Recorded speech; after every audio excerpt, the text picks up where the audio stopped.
This government meeting is brought to you by Eastworks and our local cable subscribers.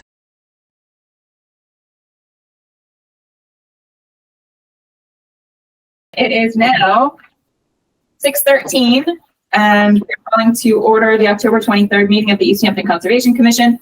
This meeting, as Cassie just noted, is being recorded in a somewhat unusual fashion. We're going to have video and audio recording coming from the camera in the room, old school style, but we'll be getting audio from our online participants via the computer. The system's not working as it should tonight. So apologies for any confusion. This meeting will be conducted in person and simultaneously via remote participation online to the greatest extent possible. Every effort will be made to ensure that the public can adequately access the proceedings in real time via technological means. In the event that we are unable to do so, despite best efforts, we will post on the City of Easthampton website an audio or video recording, transcript, or other comprehensive record of proceedings as soon as possible after the meeting. Should an interruption occur in which the online meeting ends abruptly, both the in-person and online meetings will not be restarted, and all agenda items will be automatically continued to the next scheduled meeting.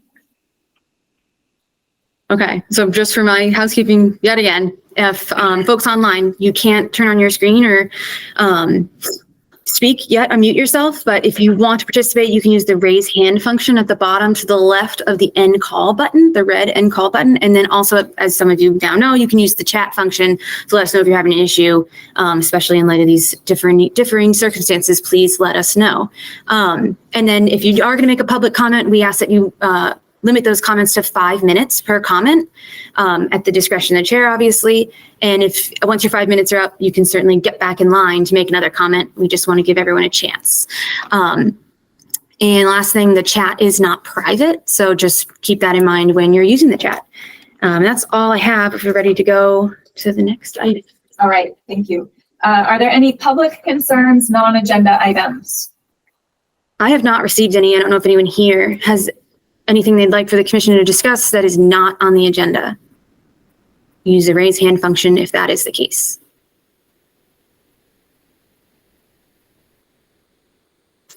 Hearing and seeing none, we'll move on to public hearings.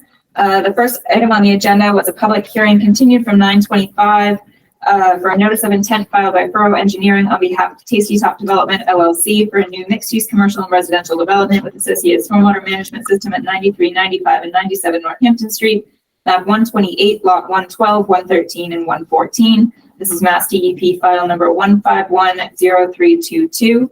And I believe this is going to be continued again tonight. Cassie, is that correct? Yes, we have to continue so that we remain in compliance with the Mullins rule, as all commissioners have utilized their certification option for missing one meeting, and 2 commissioners are not here. So I confirm with the applicant via email that that is acceptable to continue to the next meeting on the November 13th.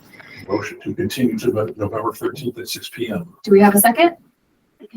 All those in favor, roll call vote. Carr? Aye. Weeks? Aye.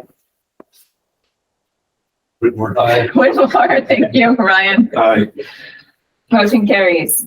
All right, this item will be continued to November 13th at 6 p.m. Our next agenda item is a request for determination of applicability filed by the Parks and Recreation Department on behalf of the City of Easthampton for demolition of 2 structures and reconstruction of a new maintenance building at 1 Daily Field Road, map 156, lot 42. Do we have someone here to speak for this item? Yeah, John, I just made you a co-host, so you should be able to unmute yourself and turn camera on if you want. You don't have to. Yes, thank you. Yes, John Mason, Parks and Recreation Director, present.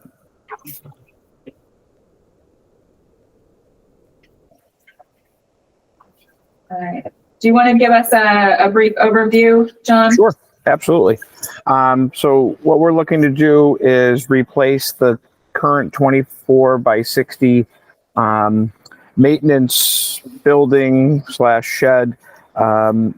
It is quite antiquated, and we've been talking about replacing it for years, and the time has officially come. So we're at this process. We are looking to replace it with a 30 by 60 metal structure, looking to build towards the parking lot and towards the road, away from the back of the building and the side of the building, where there are a small stream back there. So we're looking to stay away from those areas. We would be getting rid of a storage shed in the back that is also falling down and needs to be taken out of there.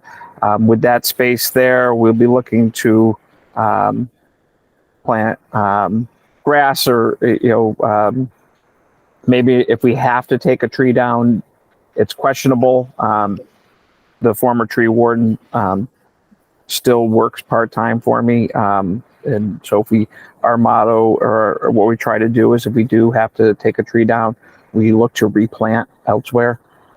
So if we have to take one down, we would look to replant nearby of where that potential tree would come down. We would also do some work behind the building and shed area where things have accumulated through the years of some steel and some wood and some things that have just kind of got left to the wayside. So we would also be looking to clean up those areas, and then during construction, put any controls in to provide a barrier to the stream out back. Thank you. Cassie, do we know if that is an intermittent stream or perennial? We can pull up the street stats, but my assessment was that it was intermittent. I can show the pictures from the site visit, which might give a better idea of it's very small. So, when was that site visit conducted? It was on the 18th of October, I believe. Yes. So hold on me. Thanks, John. Let's see. And was it just you, Cassie, or were there other commissioners there as well? It's just me. Yeah. So let's see here. Okay, this is one of the buildings to be removed entirely. And John, correct me if I'm getting this wrong, but I believe this building's to go entirely. Yes, that's correct. Not be replaced. This is the building to be replaced from one angle. Yes, and that tree to the right of it is the one in question.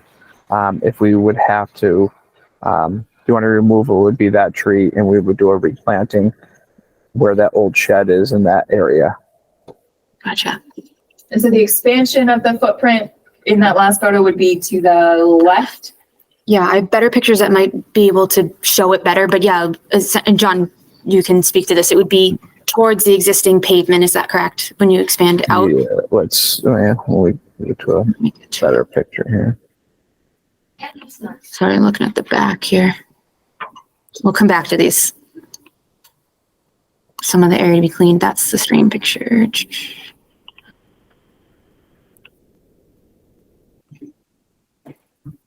Okay. So this area, yeah, go ahead. Expanding towards the cars that way, and then coming towards the current asphalt and pavement this way. That alcove right there actually comes out about 6 feet, so it would be going across from that current where that door is right there. That the pictures don't really show, but that's like a 6-foot alcove that leads into another door that actually goes into the maintenance shop. Okay. That's the last picture. So I'll go back to this where the kind of stream area is that extends behind. The stream does not show up on Mass Mapper, but this is kind of looking down towards it. And I just wanted to show like the slope a little here, how it slopes down. And then it's kind of becomes like this flatter area. Hopefully have a better picture also. Yeah, This is the area that would be it's not a cleaned. normal stream of flow for sure. It's more after rains where it washes down into that area. I might have better pictures from a previous site visit I did preliminarily. Let's show. The front where it's going to extend out to, so that's helpful.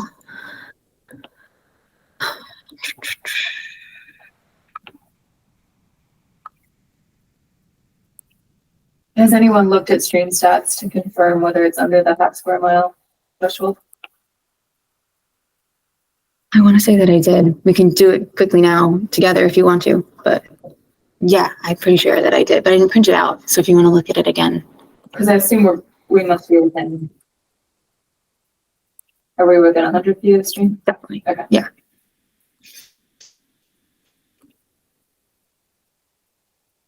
See if you got a picture looking down at it.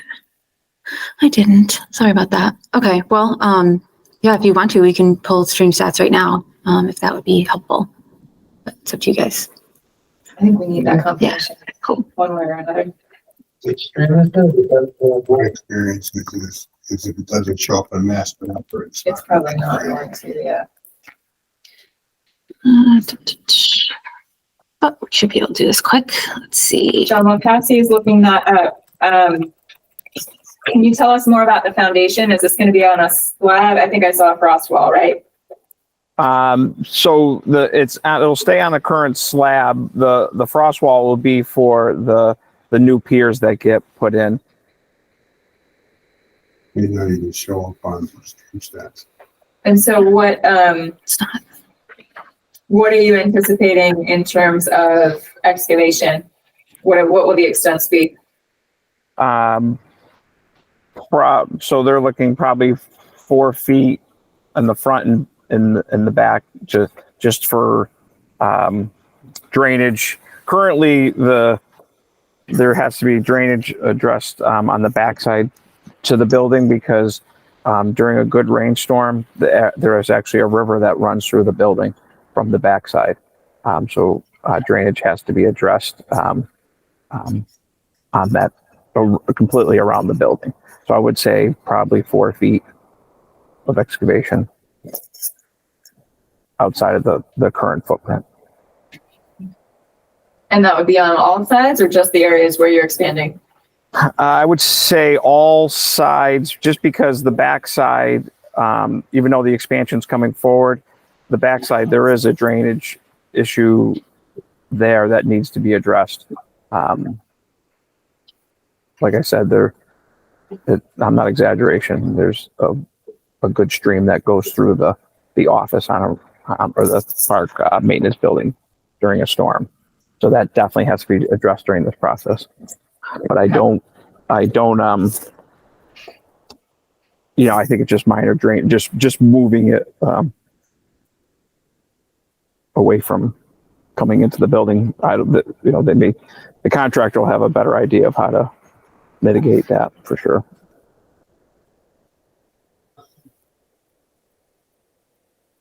Were you able to find it, Cash? Yeah, this is it right here. So this is the building is kind of like highlighted in this red dot.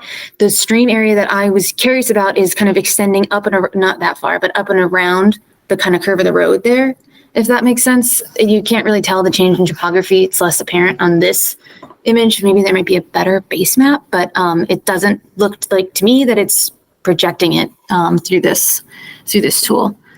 So we're not within 100 to 200 feet of the one that is showing further south. I can use Mass Mapper to figure that out, but if I remember correctly, that was also the case because this one, I can't zoom in anymore with this scale, unfortunately, but yeah, we can pull up Mass Mapper real quick. That's not White Brook, is it?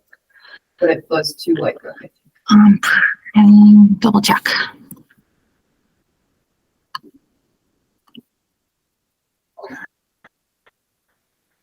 Okay.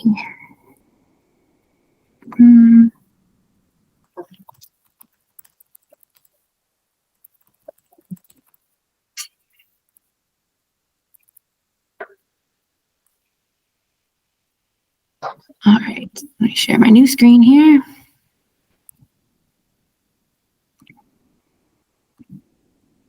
Okay. You can see it a little bit better here, how there's that change in topography. That seems to be where this kind of like stream structure is coming from. And then this is the building in question right here, if you can see my cursor. Mm-hmm. And then let's see, so let's try aerial imagery and get a better idea. Yeah, pretty sure it is. Let's see, let's do like a conservative estimate, say it's like here. 200 feet would be right about here in the center of the admin building, it looks like. That's a very quick and dirty analysis, but. And that's not the building Correct. that we're looking at. We're looking at the one beyond it. Yeah, this is the building. So we're confidently outside of Riverfront. I agree. And so we're just looking at buffer zone to the smaller intermittent stream.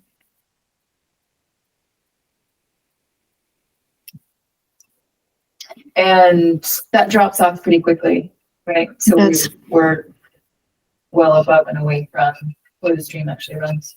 Yeah. John, what are you thinking in terms of erosion controls? Do you have a plan yet? Yeah, we would put erosion controls in around the whole back area, all where before it slopes down away. So anything on that top area would all be erosion controlled for this project. And are you thinking silt fence or straw wattles? Straw. I'm thinking straw, but I would defer to the whatever professional contractor meets the gets the project. It's not even out for bid or anything like that. But yes, I was thinking straw. Questions from the commission?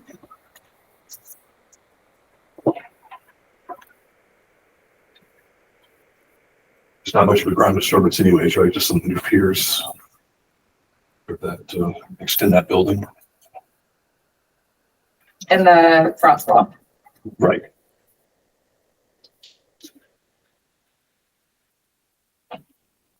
Yeah, Cassie, anything else from the site visit that we should know? Did you have any concerns? No, the only thing was, just, I think it would be a net benefit cleaning out that area and removing that one building. So hopefully overall it'll be a better situation is there now. And if they can save the tree, that's great, but I know they wanted approval just in case. Okay. And will the increase in, I guess it probably is not, is there going to be an increase in total impervious, John? Or if you're moving towards the pavement and it's already paved, maybe you don't have to deal with that question? Yeah, so we won't be adding any more for sure. Okay. All right. I think that we could probably go with our standard conditions. 48-hour notice and the erosion controls as discussed to make sure that we're not going to have any impacts to the resource area, but I don't see that there would be any as long as that's in place. So site visit, pre-construction. Yep. Any other thoughts?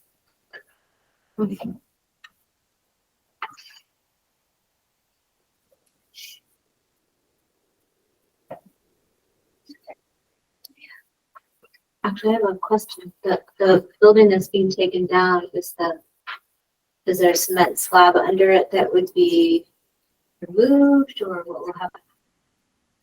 I believe you said they were going to reuse the slab. Is that correct? Yeah, John? we're reusing that slab.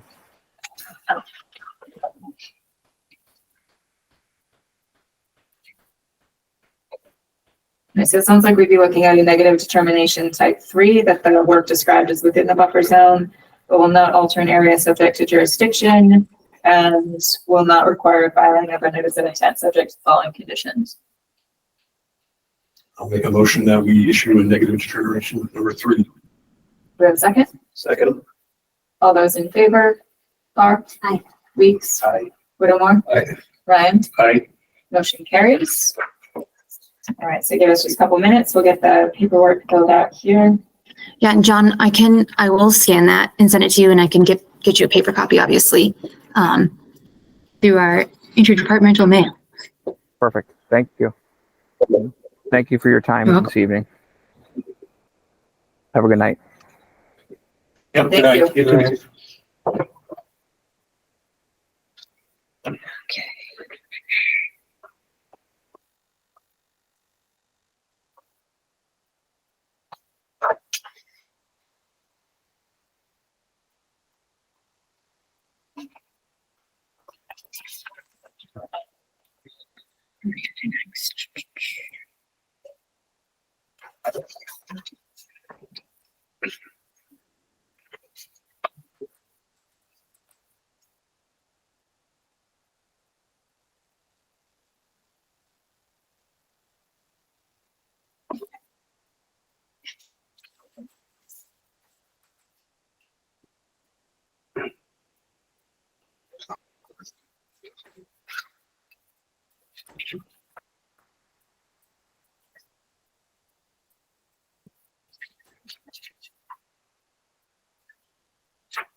All set.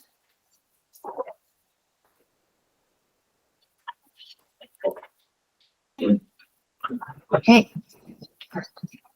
Thank you. Mhm.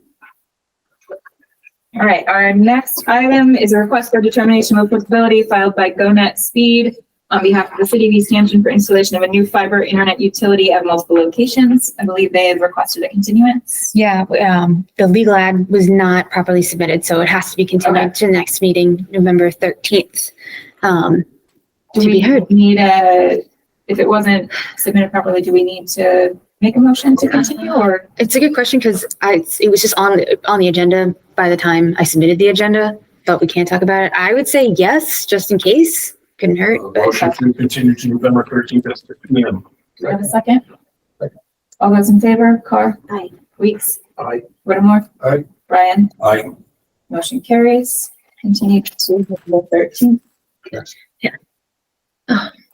so that again, if everybody can still hear us and see us online, you guys can't see what I'm seeing, or you guys can't see what I'm seeing, but I don't think that constitutes a technological issue to stop unless you guys need to be able to see what I see right now. Commissioners. It may come up when we get to the next item, The but public can Okay. still hear us. Yep, I just got confirmation from Garrett. Thank you, Garrett, for saying that. So great. Okay. All right, we have no request for certificate of compliance, so we'll move on to enforcement actions. Cassie, I know we have E to talk about. Are there any others that have updates? we do have an update for D, but I don't know that there's anyone in attendance to talk about that yet. If you are here for item D, which is associated with 93 Northampton Street, if you could raise your hand or indicate in the chat if you have, even if you're from the public, and questions about it. But otherwise, I'd like to ask that we go to take the out of order E, just in case anyone is here for that. I'm not seeing anything Okay. indicated. So, E, Loudville Condominiums LLC, 6973 Loudville Road, map 140, 139, lot 28 and 29/11. This is enforcement order 2023-001. What is the latest that we can bring us up to speed? Yeah, so, well, first I don't know if anyone is here from the project item. Yeah, here we go. Someone raised their hand. Hold on. Just so that they can, okay. Yeah, sorry, Carlos, let me give you the permissions here. Okay, but yeah, so I did a site visit, I believe it was on the 17th of October.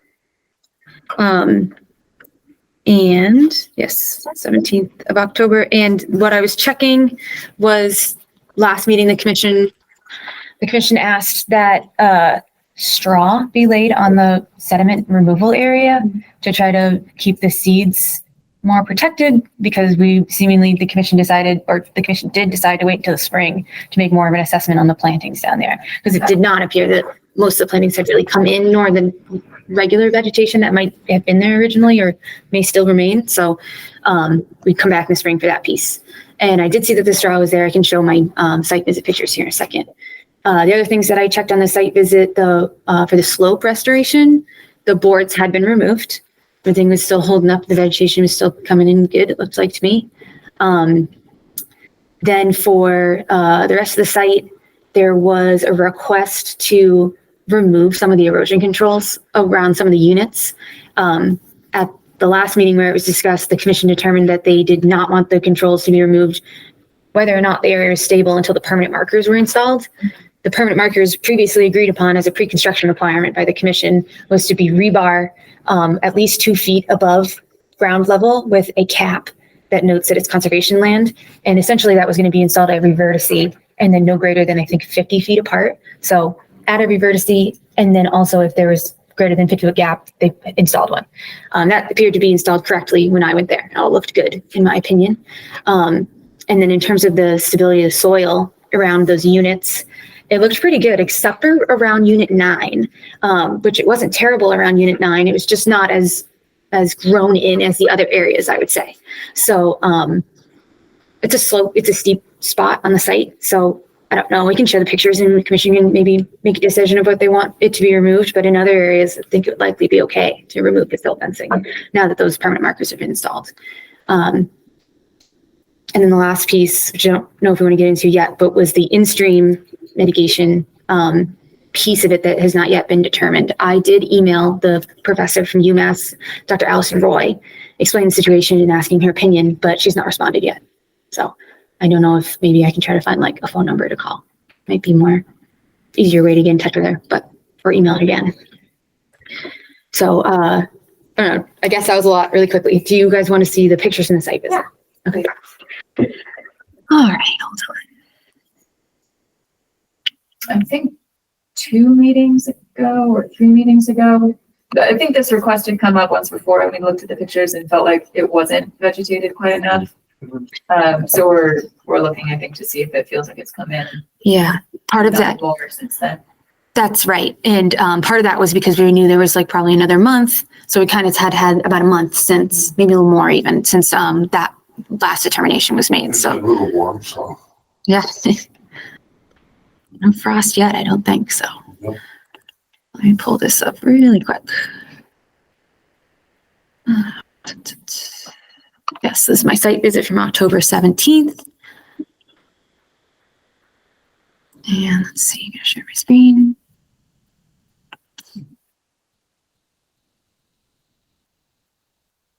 So it's probably gonna like jump around a lot, but basically what you'll see in this first image is that is the permanent marker right there. It has like a pink cap and they put some pink flaggings with it. And then what I'm assuming is a temporary stake next to it. So this is really the core of it. I don't know if the flagging's supposed to last forever, but the specifications the commission agreed on was just the cap. And then, yeah, extending to at least 2 feet above the ground level there. There's a close-up of what it looks like. It says alteration beyond this point prohibited, conservation marker. This is going to be a picture of the slope area, the top of the slope restoration. Looking down from the top, I think. Yeah, looking back up, you can see the boards have been removed here. There isn't necessarily vegetation on the face of those lifts, but I guess that's pretty reasonable considering that they had the boards there. If anyone wants me to stop, please just say, and I'll go through, but I'm going to go zip through real quickly here.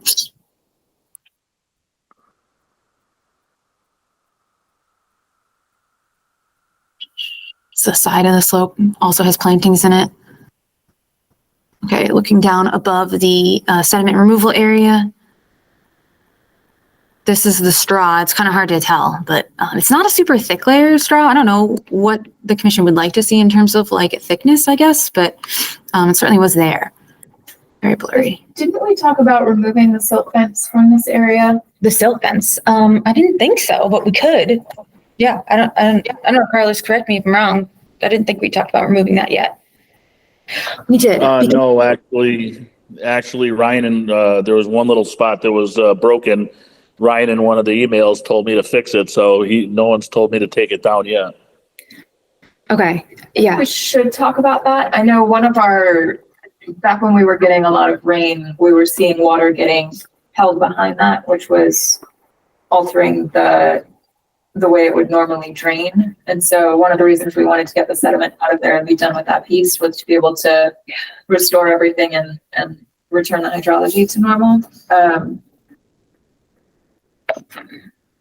That's a really good point. And I remember that. So that was a number of meetings back. We never explicitly said, go ahead and remove it yet. So Carlos, your understanding is correct, Carlos. But yeah, yeah, that's a good point. We were wanting to remove that sooner rather than later. So, I guess it's up to the commission if you feel like that's something that you still want to have done. Do it now.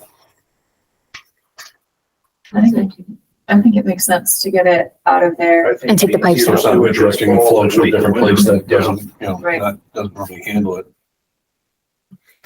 Okay, so sounds like the commission is requesting that the silt fencing be removed, as soon as possible. And then also that the piping that was kind of like dealing with that natural spring the piping situation. is all below the restored slope area, right?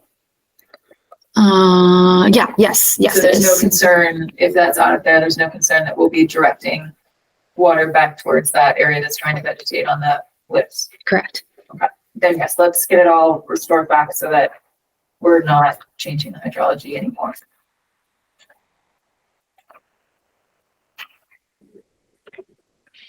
Okay. Cool. The vegetation is all going to die back, but it's going to be the same condition really as everything around it in the winter. So I think that should be fine.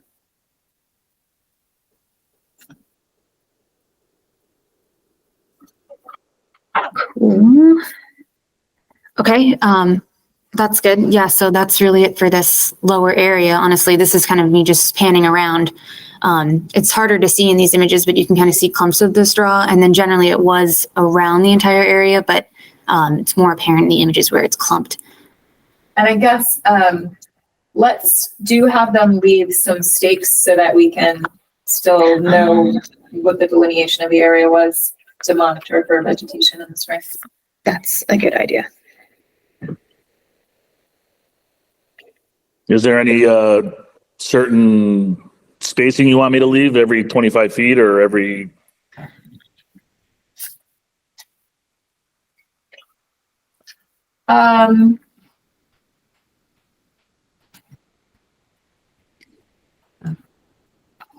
What's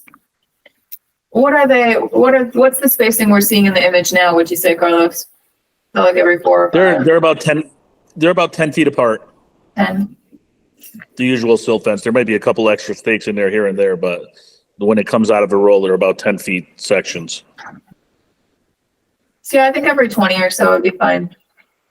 Okay. You can still see the boundary. Should we flag? Yep. Park holding six. It would make it easier when springtime comes to like find it, but that's up to you guys. That doesn't seem like a huge ask. Bring a spray can of paint. Or spray them, yeah. Yeah, let's do that rather than introduce more plastic flooring. Control won't survive the winter. Right. days. So spray or ribbons? Spray, please. Just tag Oh, the top spray? Okay. fluorescent so we Yep. can see. Sweet. Okay. All right. That is good. Oh, that was the other piece. It seems like a lot of leaves have fallen probably since they put the straw down. So it's kind of covered by the leaves. Okay, I'm going to zoom through this area. Do you guys want to see? Okay, now I'm proceeding to like walk around the entire site, and I got pictures of every single marker. And then So what was unit 9, the issue with unit 9? that's where I'm going to go. Yeah, I'll kind of zoom to that if that's okay with you guys. Everywhere else looked pretty good in terms of growth coming in and Go back for a second. yes. Cassie. Let's see, where are we in this picture? Yes. That looks kind of bare. Is that Yeah, where is this? This is, true? if we back Is that up, straw or? No, you can see that looks bare. at Yeah. the edge. this is that area, it's erosion control netting. So yeah, that's an area where there's a patch there. And you can see sorry, this is not a good picture, but it's kind of behind this bush, if you will. I don't know, Carlos, you know what unit that is. It's this one right here.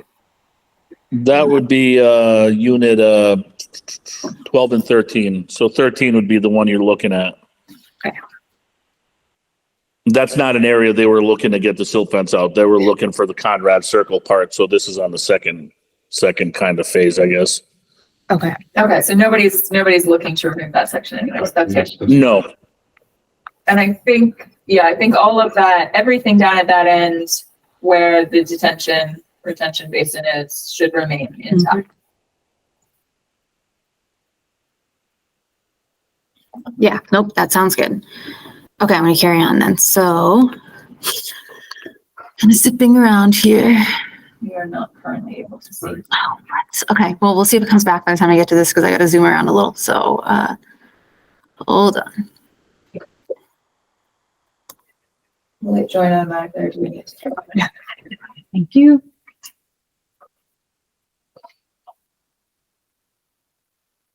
That's behind units 10 and 11. Okay. Yep, that's 10, 11, so we're getting there. All right.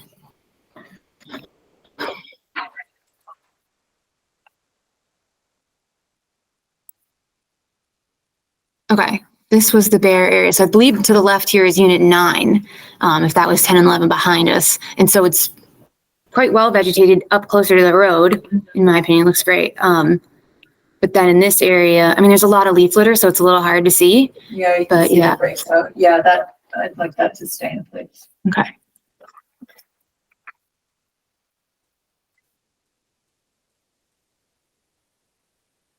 Okay. Yeah, and this area just kind of generally slopes down to the right there, obviously. This is along like that kind of back of the property, if you will. This is the outlet area. Oh, let's see. That's also still unit 9. I went back and around because people were on their porch and I didn't want to freak them out. So, so now this is on the other side of 8. And I'm going to go forward and look back again. So this is looking back towards 9, that other corner, kind of retracing what I went around. Okay, now we're turning and going through the other units, and it's kind of coming away from where it slopes down significantly. So these areas generally, I felt like it probably would be okay to remove the silt fencing because now it's kind of just upland generally. Carlos, I don't know if you know, some of these markers were kind of in the middle of the yard like this, and I didn't know. I mean, certainly if they're gonna. That one looks, yeah, that one, I'll have to check out where that one is. Yeah. That kind of seem right at all. Yeah, that was the one I thought. What's that? I was going to say they staked the silt fence originally, and it's all the original silt fence. So there's still stakes behind it. So I'm not sure how that ended up there. I'll take a look at it though. Okay. Let us.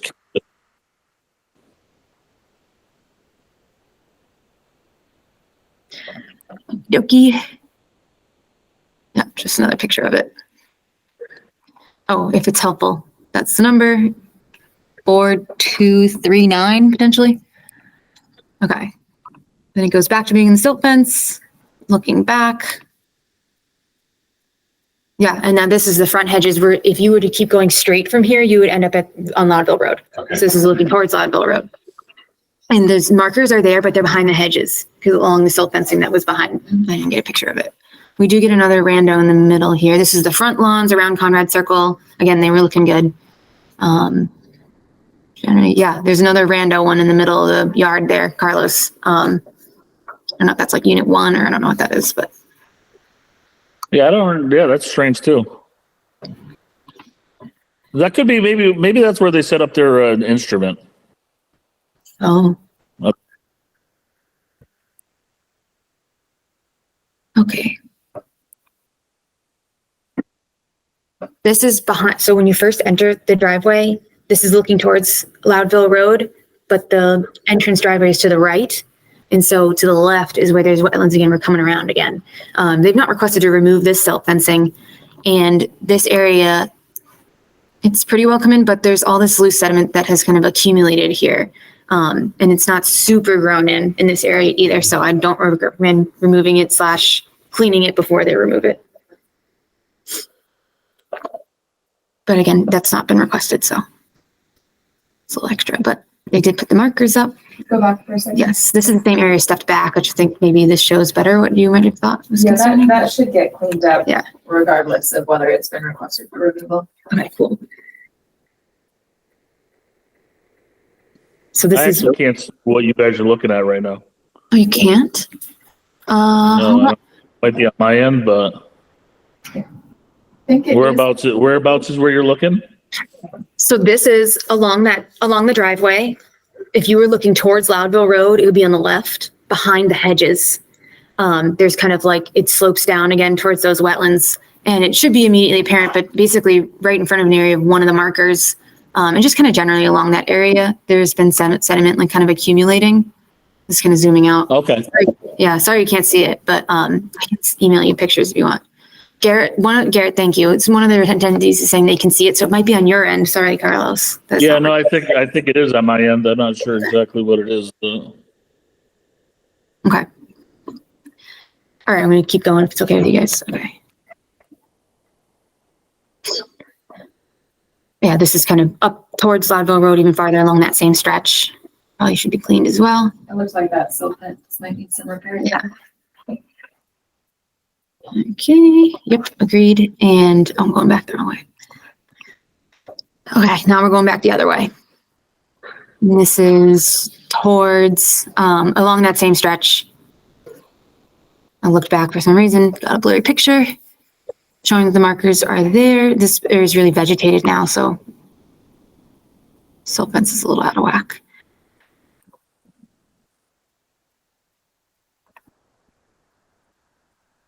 Okay, this is around the newest building, so I wouldn't expect the vegetation to be in as strongly here. I don't think it was seeded until maybe more recently, but.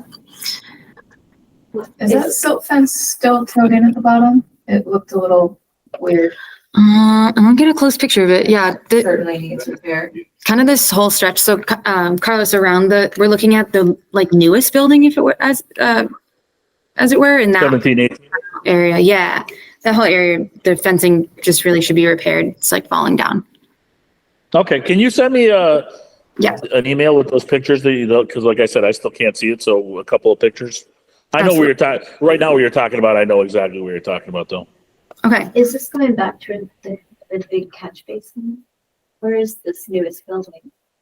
Yeah, so we're kind of going back. So we were at the main driveway and now we're kind of entering again and going back towards the main basin, but on the opposite side than where from the slope is.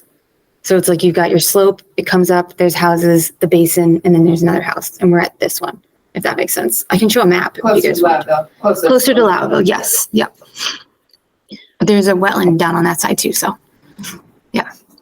Okay, so yes, fence repair around this area. Let's see. Okay, now we're They're actually not, that area, they're not looking to take the silt fence down yet either. right. Yep, but it should still be fixed, so thank you. No, yeah, definitely, I understand that, yeah. Okay. Okay. Now we're coming back around.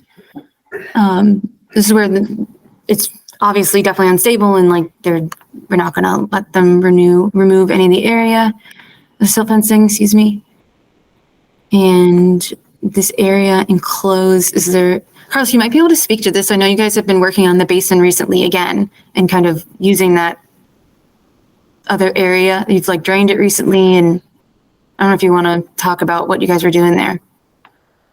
Oh, we were dewatering into a hole so then we could, which we just finished cleaning up the bottom of the basin because there was sediment, it accumulated in there and it wasn't letting the pond function at 100%.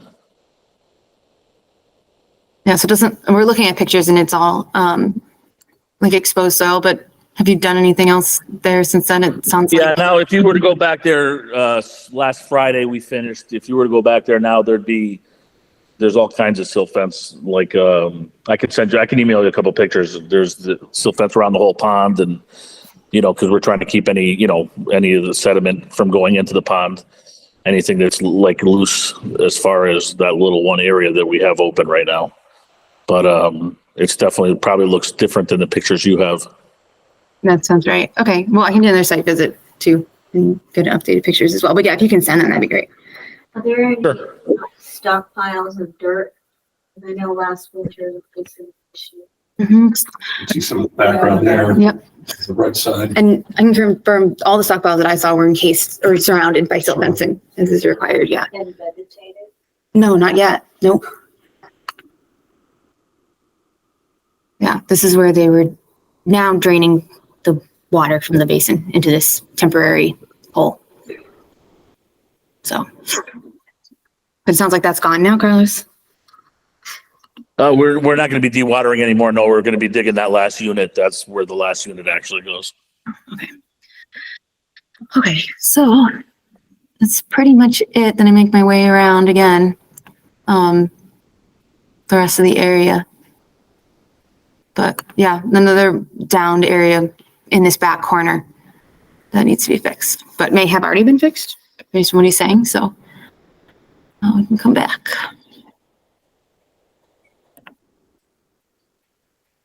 And then we're back at the restoration area again. So sounds like we don't want the erosion controls to be removed from the ones that have been requested to be removed.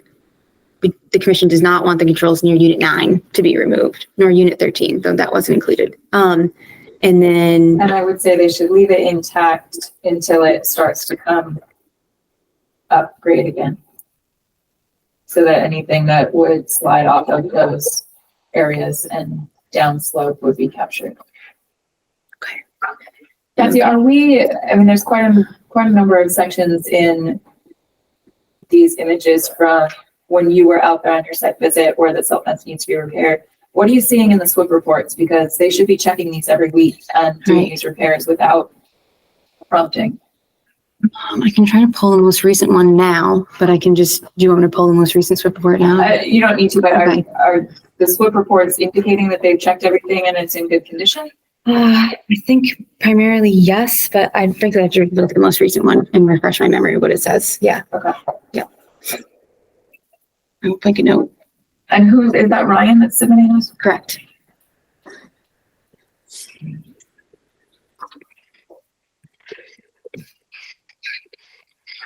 Okay, I will check that. And let's see. Okay, so, and then we determined that we're gonna remove the silt fencing down the area below, but we're gonna keep this on stakes with 20-foot intervals and spray paint them. And then, so we can keep track of the area and remove the piping. And then, the last piece seemingly would be the in-stream mitigation, which I don't know. I don't have any new information other than that. I tried to reach out to her. So if there's other things you guys want me to try to do, I'm happy to do it. I can look to see if I can find a phone number or ask Scott Jackson if he has one, but Okay, that'd be good.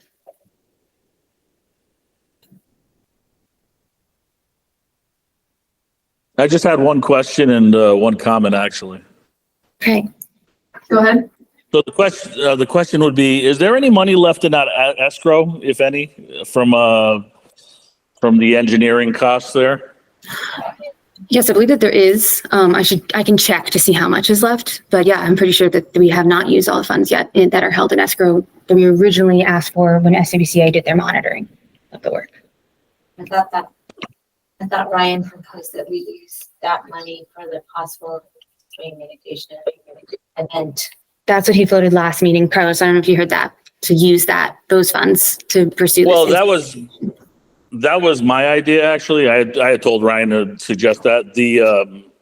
Because my comment's going to be pretty much, I'm up to about 40 grand in this without the engineering costs. I haven't even heard anything from Levesque yet, but so I'm kind of hoping that whatever's in escrow will be enough to cover any of the things you guys are thinking about doing. I think we can't answer that before we've determined the best and appropriate course of action, Carlos. Sure. No, I just wanted to make that comment. Yeah. And I can give you an update of what's in there generally. And then, until we get a quote from somebody, we won't know what's needed. Okay.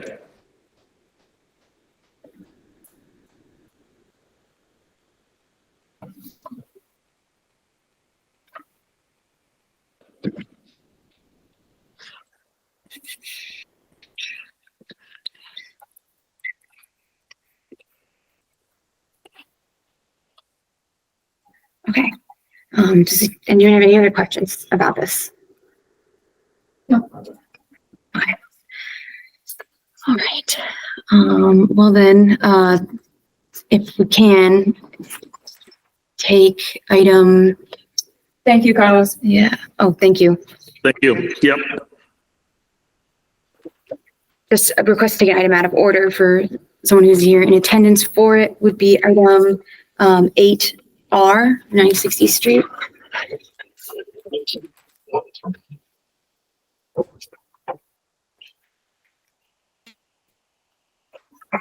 Okay.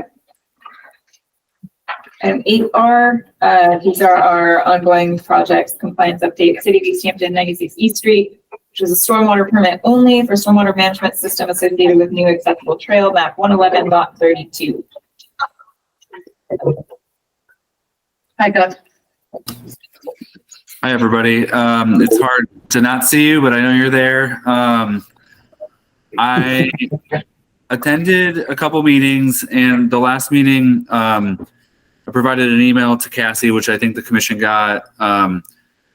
acknowledging that there was a minor change to the stormwater management system. And then as I reviewed it more carefully and looked through the materials, I'm actually hoping to request a certificate of completion. So in the email, it identifies that at the last meeting, it must have been the August meeting, I'm guessing, but one of the commissioners had a question about the change, which was the addition of a basin to prevent additional erosion through the woods, and it was impacting the trail. And then the contractor and designer wanted to create an overflow pipe to an area where, in the event that the basin was full, it could overflow into a different part of the site. And so consulted with the contractor and designer. And overall, in the size and scale of this project, this was a pretty minor change. One of the questions was about groundwater and whether this perforated pipe would be picking up groundwater. So we did confirm that with the contractor and designer that at no point during the project's construction was any groundwater encountered anywhere on site, actually. And then the outlet pipe is 285 feet from the nearest property line. So that was a question that came up at the last meeting. And, that area was very well vegetated. So I was attaching a drawing to try to show the completed product. And I did provide the email believing that the trail as designed fulfills the objectives of 12-76 and B. So we're maintaining the natural hydraulic characteristics, using the trail culverts. There are, opportunities to inform the public about the values and benefits of the property through interpretive signage. It improved the post-development runoff and quality. It's the site's a vegetated trail, with a trail with vegetation surrounding it, rather than a single-family home or even a subdivision. And it did incorporate a lot of the low-impact design strategies. So I think the primary question that came up was whether this perforated pipe could pick up groundwater, and based on the contractor's experience at the site, there was really no groundwater interactions up there. The site is performing very well. We have had no further issues with this one basin area or the impacts to the trail. So I think all told, I am hoping to kind of request a certificate of completion from the commission.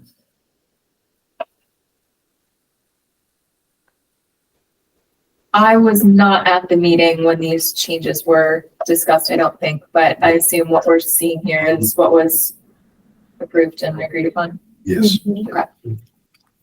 Good. Jeff, for the certificate of completion, typically the stormwater permit requires, and I assume that this one is the same, an as-built stamped by an engineer and signed, which I think these markups were on top of, these are your markups on top of a stamped plan. So we would need something stamped by the engineer, and usually there's a letter stating any deviations. I think that for whatever reason, in this permit, from when we did the hearing process, that might not have been required. Jeff, I thought we talked about this potentially about what was needed, but if I can see what the conditions were in the stormwater permit. Nope, wasn't that. Hold on. But it may not have been required that it be stamped, but I don't know. Let's see here. Yeah, Cassie, please look it up. My review of it was that it just says an as-built plan. And so I would like to ask the commission for a waiver. I don't think it's actually in the condition, that it's not that specific in the condition. See. So I'd like to request a waiver from that requirement and have kind of this, we're out of funds. We are completed with the project in terms of the grant funding source. As part of that, there was the as-built done to the point before that change. And so the change is pretty minimal. It's the addition of that basin with the overflow pipe. So I'm hoping that the commission's open to a conversation about waiving the requirement. Okay, Cassie has pulled it up. So it just says as-built drawings. It's not as specific as kind of you mentioned. Yeah, I've done like updates to our boilerplate language likely since then that include like requirements for stamp, but Okay. that's I'm pretty sure is the case here.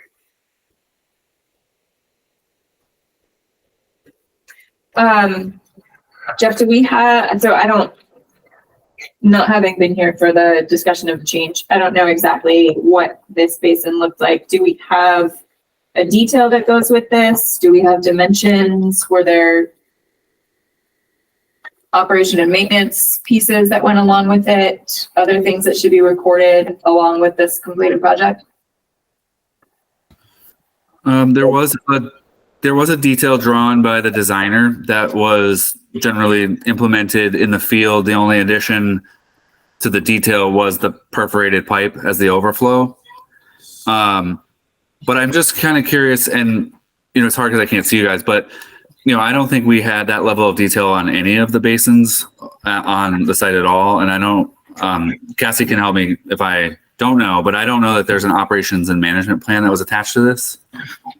And overall, I don't know if there was one. That would also typically be a requirement of our stormwater permit. I don't think so. I thought that we did get one. Hold on. Let's go back. Pre-construction.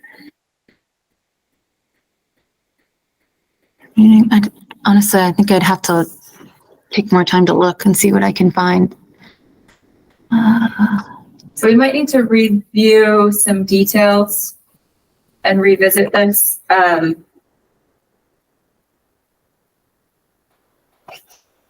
would recommend that even if it was not in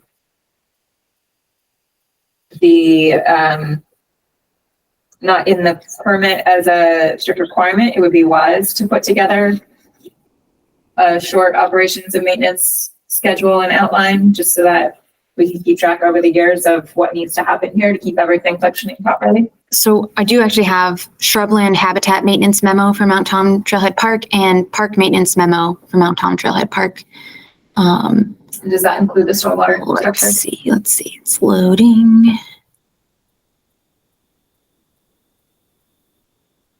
Let me share my screen here. So what I just found, I might have the final version, but this is it's listed as a draft. So I don't know if there's a more final version than this that was submitted. I just found it like quickly. So I can look closer in the future. Let's get way closer. Let's go to 200.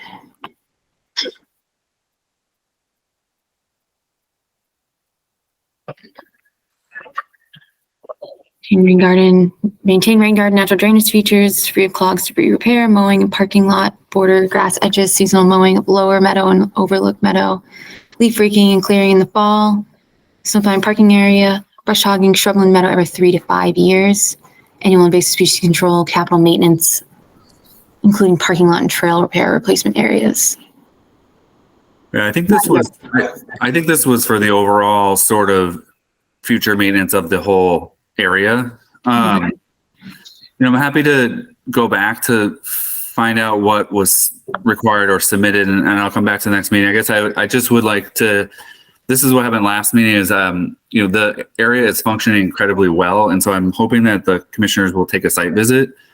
Because I think if the operations and management plan was not required, I would like to respectfully request a waiver from providing that at this point. But I would like to also go back and find out what was required. I think what Cassie has on her screen share now is just the general maintenance of the entire site. Whereas I don't know if through the SWIP, if there was something else that we had that I'm not aware of, but I would like to check that. Well, yeah, the SWIP should have an operations and maintenance plan as a permit too. So there should be one somewhere, whether it's under our permit or the NIPPE's permit. Right. Yep. Okay. So, and I'd like to look at that, and maybe the SWIP covers any of the drainage features within the site, and to not have to revise the SWIP if it's incorporating any of the features. Maybe that's another way we could have the discussion. Is this a vegetated basin or is it something that's supposed to be mowed?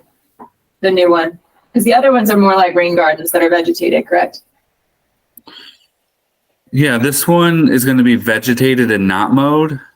There's another one close by that kind of has the same form where it's just a basin that will be vegetated and not mowed. Some of the other areas along the trail are swales, and those have been designed to be mowed as part of the general maintenance. So those go kind of along the trail edge, catch some water, and then bring them to culverts to go under the trail. And so this one particular area where we added the basin, it was just, and I described this at one of the first meetings, there was a discrepancy close to the end of the project as to whether the design was incorrect or the contractor didn't build it correctly. And instead of trying to go in between the designer and contractor, we all came to an agreement to add this additional swale, this basin at the top, which has now proven to function properly to protect the trail. So what I can add is I have pictures, because I invited the commissioners to do a site visit. We determined that everyone's going to do one by themselves, but I also organized one just in case that worked for some people on Thursday, I want to say the 19th in the afternoon. So I can show those pictures if that's helpful of that main area and of the whole trail also, if you guys want to see that. But I'm just zooming ahead to that one space for now. We can go back if y'all want to see it, but let me share my screen.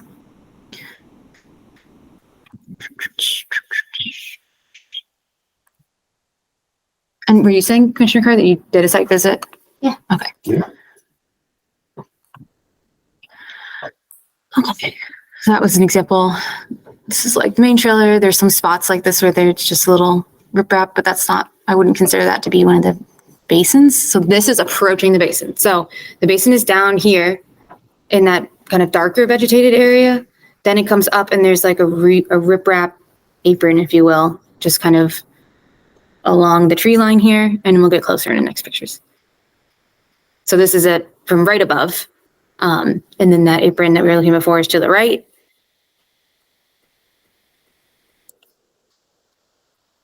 This is the apron you're gonna see in a second. Because that area had all been eroded away from the stormwater kind of sheet flowing up down that way.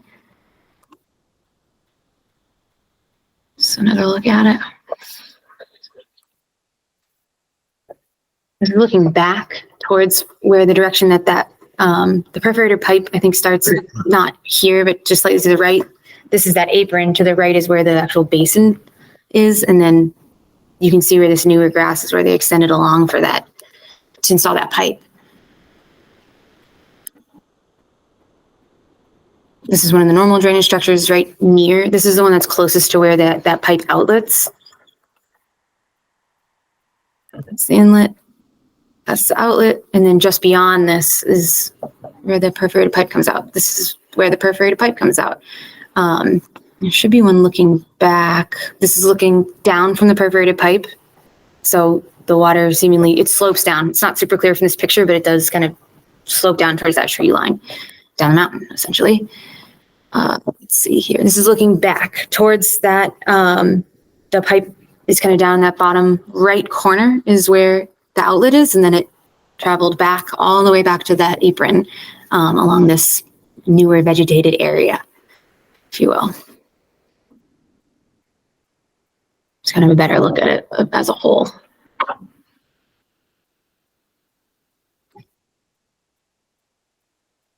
Again, that's back towards down the mountain again, where it comes out. That's the last picture. So I can go back to anything you guys want. But.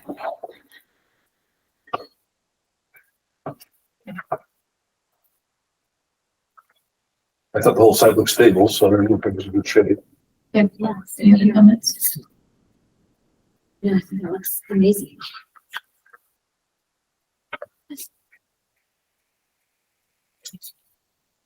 So Jeff, as far as the operation and maintenance goes, I think it would be good to have something written down. It seems like part of it is already in that memo that Cassie found.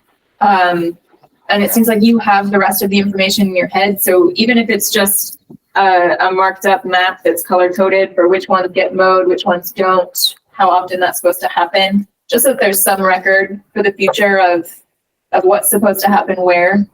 I think that would be valuable to have on hand because over time we all tend to forget these things. But it doesn't need to be anything particularly formal or elaborate. And I will check because we might have something that just I wouldn't be able to find it right now sitting here. Does that sound reasonable? Yes, very much. So, and I just want to concur with what Cassie said is we'll look through the SWIP and just find out how it addresses the drainage features. And if that's not clear or doesn't apply for some reason, it's kind of this new basin, then we can make that clear. Great. Yeah, I think that would be great. And I do feel comfortable with the idea of the plan that was submitted showing the new basin along with the other drawing, the other survey that was prepared for the as-built, if that would be suitable for this project. Honestly, the copy of the plan I have is very blurry, so I can't tell what information is on here for the other stormwater features, but I think if we could get some dimensions for that basin and diameter for the perforated pipe that's in there, those would be good details to have, but otherwise, I don't know. Has everybody else seen this? I guess it was up there. It was up there.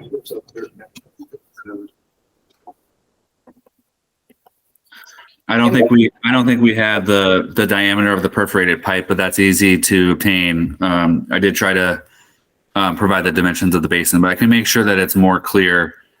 I'm just trying to meet the intent of the permit, and that condition is a little bit vague. So we're just hoping to provide enough documentation, like kind of under the same notion of what you suggested, is that someone who needed to look at the site in the future could have those documents available to determine what's out there. Right. I think we can meet in the middle on that, and I can provide some additional information to make sure that that's clear for someone who would look at this in the future without having to get a stamped, licensed surveyor stamp. That would be pretty helpful in this case. Mm-hmm. Yeah, double check, Cassie, that it doesn't say that anywhere else in the language, but if it's not stated in there, that works for me. That should work. Yeah. Great. So I'll work on that. It should be pretty quick, and I'll submit some information probably for that November 13th meeting. Sounds good. Great. Thank you. Thank you. Yep. Thank you all very much. Yeah.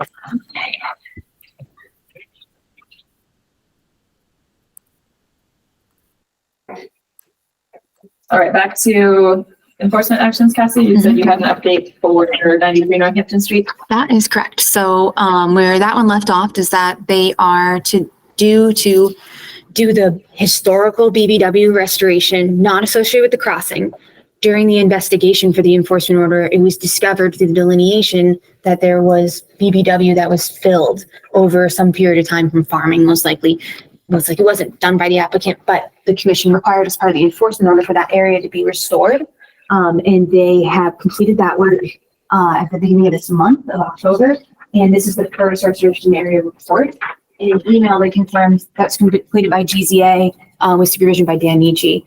And by email, they confirmed that the excavation work is completed in terms of lowering the elevation down to where the wetland soils are, and then adding in all these wetland plantings. It still needs to be monitored for a period of time to be in compliance with the report. So it's not done by any means. It's just, this is the initial report. So I just got that today. So you guys haven't had a chance to look at that beforehand, but I figured I'd give you the update either way. You might need more time to review it. So we don't have this as an attachment. No, sorry. Yeah, I didn't send it along yet. Where was the fill that they removed placed? So I can show on the map, but just to explain, you come down where the driving range was, you go across the crossing, then it's the big open field, and then you get to where the trees are, where the pools that were filled were, on the edge of the field, the edge of the property line, approaching towards the building, but I'm gonna show you the map because it'll make more sense. Yeah, but Followed you about halfway. I know, sorry. Oh, Lord, I don't know. Okay, let's see BBW and buffer. Let's see if there's a map in this one. Okay, perfect. So this was from the originally approved restoration plan for this area. The commission received 2 restoration plans. One's for the crossing and the other is for this area. So just the map from this. So there are a couple of things. So just for some context, zooming out a little, here's Northampton Street on the bottom. You come down the driving range. Here's the crossing is somewhere in here. Here. Oh, sorry. Well, there's the stream indicated by all those dots in the center. And we cross the stream and we come back towards the field. So the tree line is kind of apparent here. Not really. They've used the future tree line, unfortunately, but because these 2 areas, the 2 top areas are the buffer zone, 100-foot buffer zone that the commission determined were filled.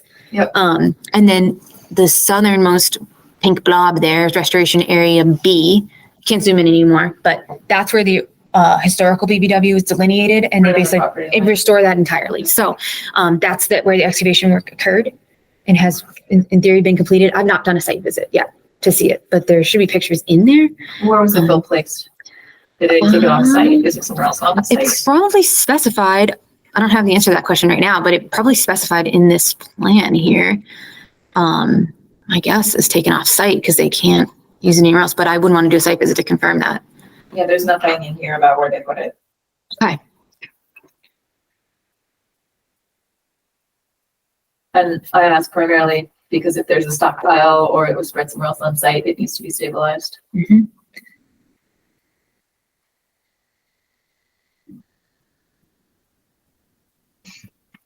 I will ask them and I will set up a site visit.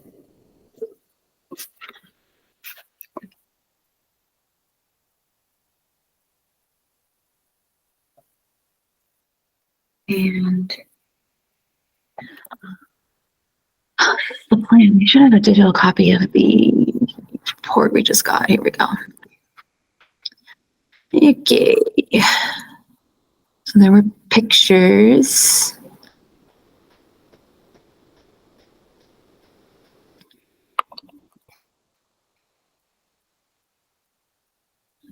Hard to see in these images, unfortunately, when I'm zooming in here. But I guess preliminarily, my questions are there any other things the commission wants me to check on except for beyond just, I will compare it with the plan, obviously, that we have received, but and do the site visit and check for the stockpile. Is there anything else that you guys want me to look for otherwise? And I guess actually, Yes. I don't think there's, oh, hang on, it does say the excess soil, I missed it, sorry. The Okay. excess soil that was removed was placed around the perimeter of the restoration area and stabilized with strong mulch.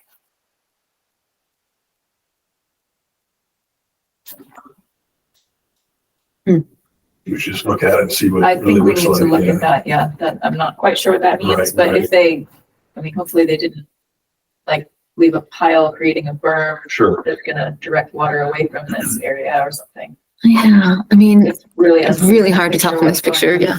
Okay, I will go there.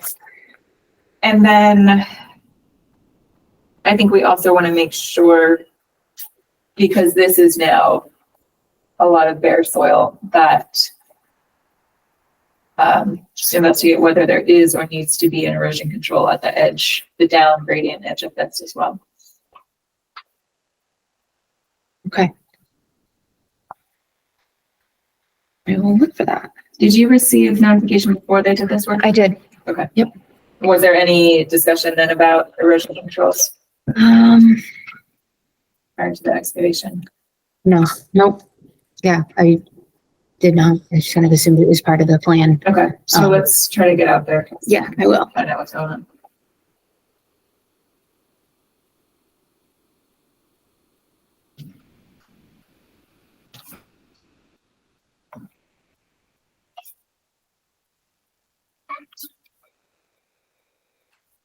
Okay. I will do that. A more substantive update next meeting. And that's all I have for that item. All right, any other enforcement order Enforcement action updates. Yep. So for 10, let's see, this is item F. Industrial Parkway. Yep. So, the property has been sold.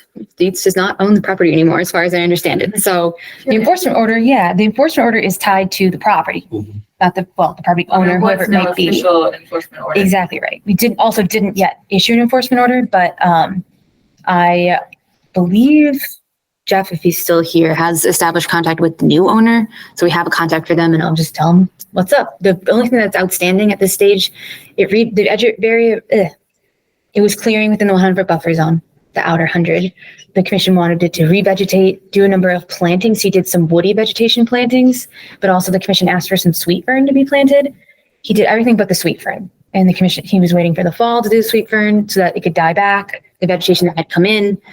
And now he doesn't own it anymore. That as well, yeah. He couldn't get it. And then once it got really overgrown, he's like, let's wait till the fall to do it once it dies back a little. The commission was amenable to that. But I don't know, the sweet fern planting might have happened, but I don't think it has. I think he would have told me. But I need to go out there and see, maybe it did happen. Assuming it didn't, then we need to tell the new property owner to do it. Because that was the last piece before the commission seemed satisfied with the restoration.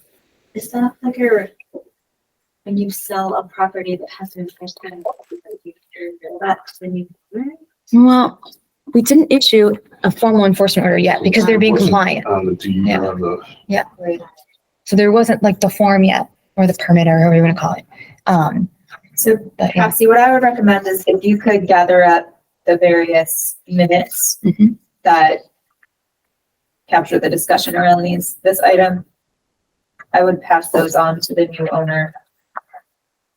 And along with what you'd already said of updating them of what remains to be done, invite them to come to a meeting if they'd like to discuss any further. And then if there's any question about whether the actions are going to be carried out, or if there's any confusion or question, we can revisit whether we need to issue an actual enforcement order to finalize getting the restoration work done. And I will say, I already sent them the minutes. So I've been in communication through Jeff, because they started talking to him first. And so they have the minutes, they're aware, but I haven't talked to them directly myself yet to figure out like what's the current status and all that good stuff. So they have the minutes, but I will formally invite them to a meeting if they have questions and do everything that you just said. So. Okay. And was that, I can't remember, was that area, was it flagged off, or is it marked anyway? There was straw wattle out there, so they knew where the boundaries of that restoration area were. Exactly. He put erosion controls out there. I didn't get a notification that they were removed, and the last time I talked to them, they were still there. So my assumption is that they're still there, and I hope is that they're still there. So we will see. But yeah. All right.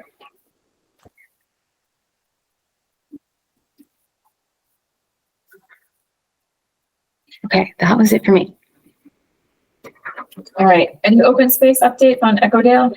Nope, wait until the spring for the next treatment. Great. Compliance updates. Which other projects have updates? So item A, Pleasant Street Mills. I was gonna say Jeff is still here. He's still here, but he's not presenting for that one. Yeah. What can you tell us? Jeff, if you want to explain, but basically, just quickly, if I can, it's just time to request for an extension, and I received that request. So within the 30-day window, but that would probably be at the November 13th meeting. Jeff, do you have anything you want to add? No, sorry, I couldn't tell if you had asked the question or not, but yeah, no, I'm going to put that request in for the next meeting. What is going on there in terms of actually following up with the basin that's not functioning correctly? I will be honest and say that there has not been much progress on figuring that out. So I am going to request another extension. But as we were looking at it, as I was looking at it, one of the questions I had was based on the plans that were approved, show that there were two basins that my recollection, this goes back a ways now, was that just upon completion of the project, about a year later, there was observation of ponding water in two of the basins. And I think the thing that I want to explore as we go forward is that both of the basins that had ponding water were replication areas, and they were not connected to the other basins with outflows. And so I did start to wonder whether they were supposed to function that way. I'm not an expert in this field, but there was no overflow piping to connect. There was no flow from that basin to another one. It was just this basin was shown as a replication area. And so I did start to wonder whether there was maybe a misunderstanding the entire time that those were actually replication areas instead of a functioning basin that had an overflow that would drain of water. So I wanted to investigate that. And if that's not the case, then we're going to come up with a solution where it's similar to the other project where we're out of money. There are no contractors attached to that project anymore. So we would have to sort of really re-establish a plan to address the basins, and we would need some funding to do that. So I don't know if I just made it more confusing or not, but. Yeah, we've all been working under the assumption for several years now that those are meant to drain. So let's get the plans out at the next meeting or before, if you want to dig into it before, Jeff, and make sure we're really chasing the right problem. I would appreciate that. I think it'd be great, even to go back to some older minutes. This was right in the transition where the former planner Jessica was leaving and I had just started. There was a document that I found as I was kind of preparing for that memo. The contractor had made a repair, and then that was going to come to the commission for the certificate of completion or compliance. And I don't know if that it ever did. But then as I was looking through the plans, there was a difference between a couple of these different basin areas. And I went out last week and determined that the two that we were worried about were actually shown as a separate basin that wasn't connected to the larger basin. The larger basin had the piping and the overflow out, but this one was shown as a replication area. And so I would like to investigate that. Okay. That's good. I'll dig into the files that I have in the minutes and all that good stuff. So definitely. Great. Thank you.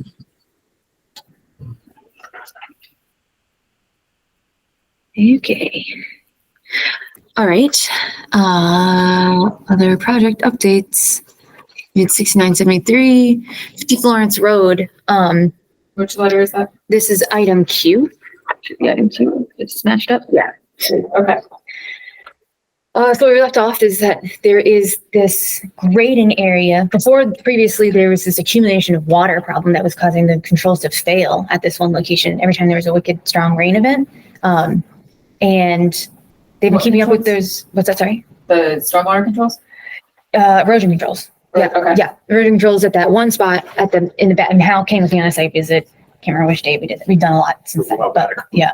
But they have been, repairing it, and that's been fine. But the source of the problem is that there was an error in the grading in the surrounding area, and that the grading needs to be fixed to match what was approved on the plan. And they want to do that work, but the area is holding water consistently now. So I haven't received any formal plans of what they want to do there, but they have talked about, first they were talking about establishing a temporary swale that would kind of direct the water towards this area that is outside of the buffer zone and is kind of like an extension of the farm field, just to kind of drain it out. But they're not pursuing that anymore because they said the grades, it's not physically possible based on what the grades are there. So I spoke with him on the phone last Thursday briefly, and they were saying that they were revising what they were requesting. What they wanted to do instead was to dewater the area with a pump to that location and just pump it to that spot and then put controls around it to help it keep it from spreading around. And they were asking, what I thought would be a good way to slow the release of that water. I was like, well, you could use a filter bag would be a good solution, but they were like, maybe we could just use some hay bales. I don't know. So I said, you need to show us a plan, and then the commission will make a decision of whether or not they think it's appropriate. I did not receive it. So I need to call them and see what the story is and if they're still going to do that. But the commission's not, I explained based off of previous conversations that with the commission is that not going to approve anything before we see the plan and the timeline of when it's going to happen. And then the last piece is we want all the erosion controls along the road to be reestablished, because some areas, the site is almost entirely stable at this point, all vegetated in really, but the controls have kind of started to go away, unfortunately, in some of those areas. And they need to be reestablished before they start driving trucks out there again and doing work again. So those are the kind of requirements. They'd also requested to remove the controls on the outer perimeter where it's certainly vegetated enough. But I didn't feel comfortable saying, yeah, go ahead until this was squared away, just to be safe. So That makes sense. yeah, so I just need to hear from them again. Really, that's really my main update. Cassie, do they owe us, or when did we last receive a report on their wetland mitigation area? There's a small one on this. Is there? Oh, no, I'm thinking of the No. wrong site, aren't I? I'm thinking of Park. Never mind. Yep. Okay. Which I have been talking to them recently, but I don't have a super major update yet. I need to we've been doing phone tag, unfortunately, for that one. So sorry, just a quick sidebar. But yeah, so Fitch Florence, I will reach out to them. Okay. All right, any others? Yep, we did 96 East Street. No, that was it for compliance updates. General business when you're ready. Great. So general business meeting minutes, we have 4 sets from August 14th and 28th and September 11th and 25th. Yep. So I finally finished them. I have paper copies here. Commissioner August was able to do her review of all of them, which I should note includes correction for typos, obviously, but also for content and accuracy based off of her experience. So if anybody has any other comments or corrections you want me to add in there, otherwise I've gone through at least that one review. So. I read them. They were good. Oh, good. I read all of them except that I didn't finish 9/11. There were a bunch of little typos, but I trust that she probably copied. There were a lot from what she sent me. So likely that is true. And these are the correct Correct. versions. Okay.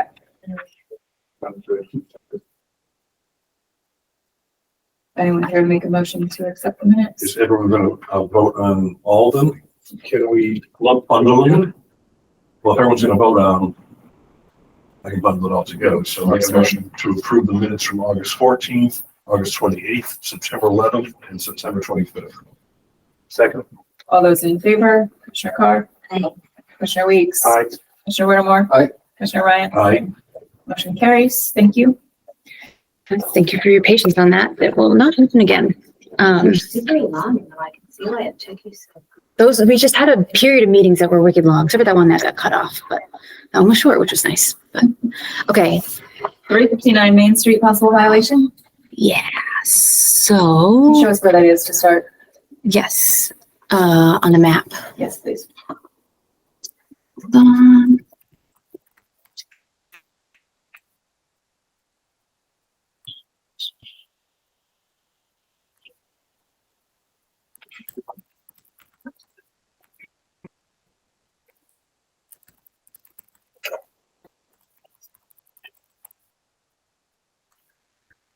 Okay, so while I'm pulling this up, basically the summary is that the commission received a complaint about possible usage of, I think it was mainly fertilizers. Also, I think there's someone actually here for this item. Dave, are you here for this item? I'm going to make you a co-host. Thank you. Yeah, sorry for the wait. Let's see here. So this is the main complex, and I have the original plans from the commission. So the mass mapper, a lot of these wetlands don't show up, but on the delineation from the order of conditions that the commission issued, there are, BVW wetlands kind of like encircling the site essentially. Can you zoom out? Are we Yeah. down near? This is near Pomeroy Meadows Conservation Area, kind of near where Dunbetrick lives, actually. Southampton border, zoom out more. Yeah, where's the Southampton? Okay. I Yeah, see. right on the river here. Okay, got it. Thank you. Yeah, no problem. So, in the original order of conditions that the commission issued, there was an ongoing condition that was supposed to go on in perpetuity, limiting the use of herbicides, pesticides, chemicals, things like that, to not be allowed within the 100 buffer zone, as shown on that plan there. And so and that on the certificate of compliance is listed as an ongoing condition. I got a resident reached out to me concerned about that might be like a violation. That's when I researched this and figured out that what was an ongoing condition. I reached out to the HOA, Homeowners Association Board, And Dave, you should be able to unmute yourself now if you want to, but I believe, I'm sorry if I'm wrong, but you're with the landscaping company that primarily does the work, or? I can't remember. And you're muted. You have to unmute yourself. You should be able to do so now. How's that? Perfect. Okay. I am from the fertilization company, Lawn Tech Lawn Care. We are contracted to fertilize the property. And we do it in accordance to the map that we were given. It appears that the western side of the property is where the wetlands are, and the far northern side of it. And we do comply with the 100-foot buffer on the western side. And the northern side, I don't think we come even close to that. The wetlands there. Cassie, are there any permanent markers or monumentation at the site? I have to look, but I think likely not. Dave, maybe you can speak to that, Dave, if you've ever seen any. But I don't know that there are. No, I've been working off the original plan done by Heritage Surveyors. Mm-hmm. And that's basically, there isn't much being done on the western side of the property because after the wetlands, there's a retention area there that was built by the contractor. So we don't go in there either. So that'll take us additional footage away from the wetlands. And I assume that you're fertilizing mowed lawn areas? Correct. Anything else? Are you anything in a different land cover type? No, nothing like that. Only the mowed areas, and our approach is, we don't apply pesticides unless we see a pest. So Right. basically it's more nutrients than anything being applied. Cassie, was there any further detail from the person who called you? Do they think that some of the lawn area should not be lawn, or do they think that material is being used outside of that area? I think that the concern is that seemingly was that it's being used in some of the 100-foot buffer zone areas. But I didn't do a site visit with them or get any like pictures or anything like that. So I can reach out to them again to see if they have anything else that they want to add. They recently sent me a notification that they got a notification from the homeowners association that they're going to do a treatment again soon, and what the chemicals to be used were, which we can go over that if you want. But in terms of my interactions with them, we looked at the map together and they're like, oh yeah, no, they are doing it there. But I don't know what beyond that I have in terms of And their interpretation. are some of the areas that are meant to be excluded from treatment mowed lawn, or should all of the lawn be included? I'd have to look at the plan again, which we can do. I think I have it scanned. I wonder if that may be one of the sources of confusion, is just the boundary of lawn versus wherever this. There are some lawn areas that are not being done Okay. because they do fall within the buffer zone. Yeah, if I remember correctly, it did seem like there certainly was lawn area within the 100-foot buffer zone. But yeah, that was the question of if it was being treated or not. Yeah, so unit 10 and 11, the back sides, the backyards of those did not get fertilized because they fall inside the buffer zone. Okay.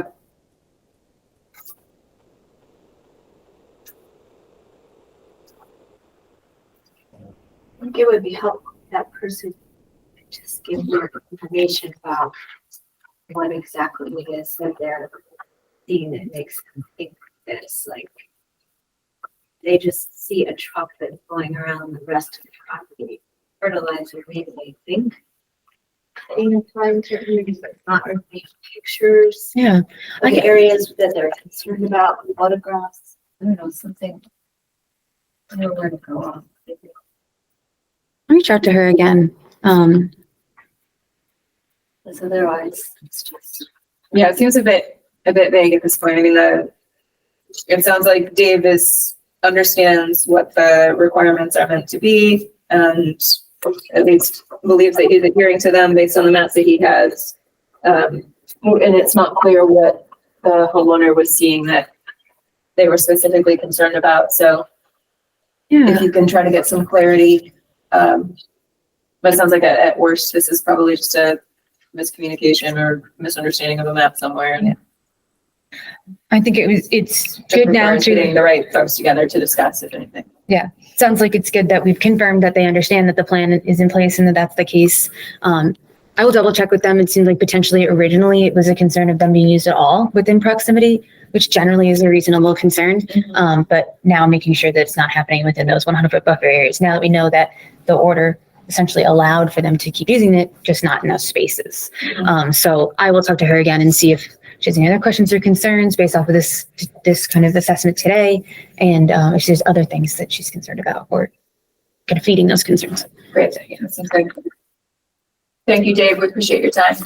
Absolutely. Have a great evening. Thank you. Thank you. Are there any rules around using fertilizers near 100-foot buffer zones given that? No. All right. Emergency certification or ratification, Emerald Place.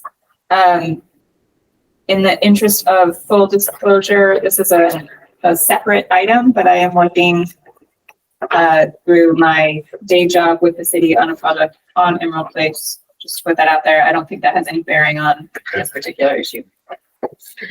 Okay, so this item actually, they came before the commission before, I think it was like over a year ago, where they got under the bundled order for DPW to do a repair of this area because it did seem like this kind of erosion gully thing was forming. And then that work wasn't done. They didn't end up completing it, seemingly for various reasons. But it was discovered when a resident called that this like kind of sinkhole had appeared in that area. And I can pull up the pictures here in a second. But DPW, called me right away and said that they felt that it posed a hazard to public health and safety, people like falling in it. Let me get to it really quick. And so, they asked for emergency certification simply to fill the hole and stop the area from experiencing immediate erosion in that space, which seemed to fit the requirement for the emergency certification. Emergency certification should only be issued to allow for the hazard to go away.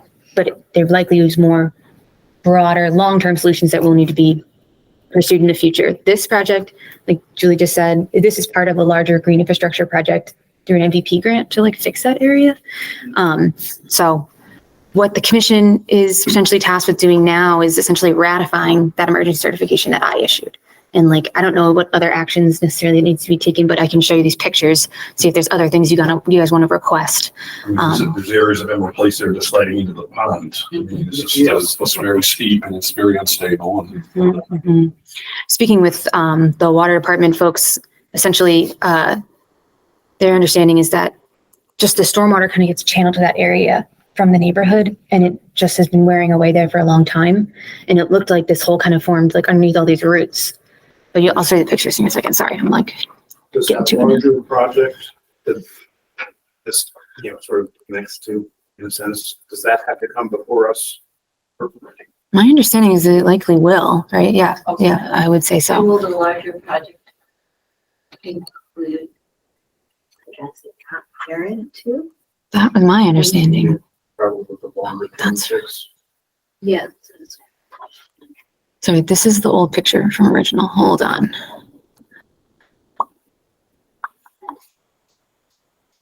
So here we go.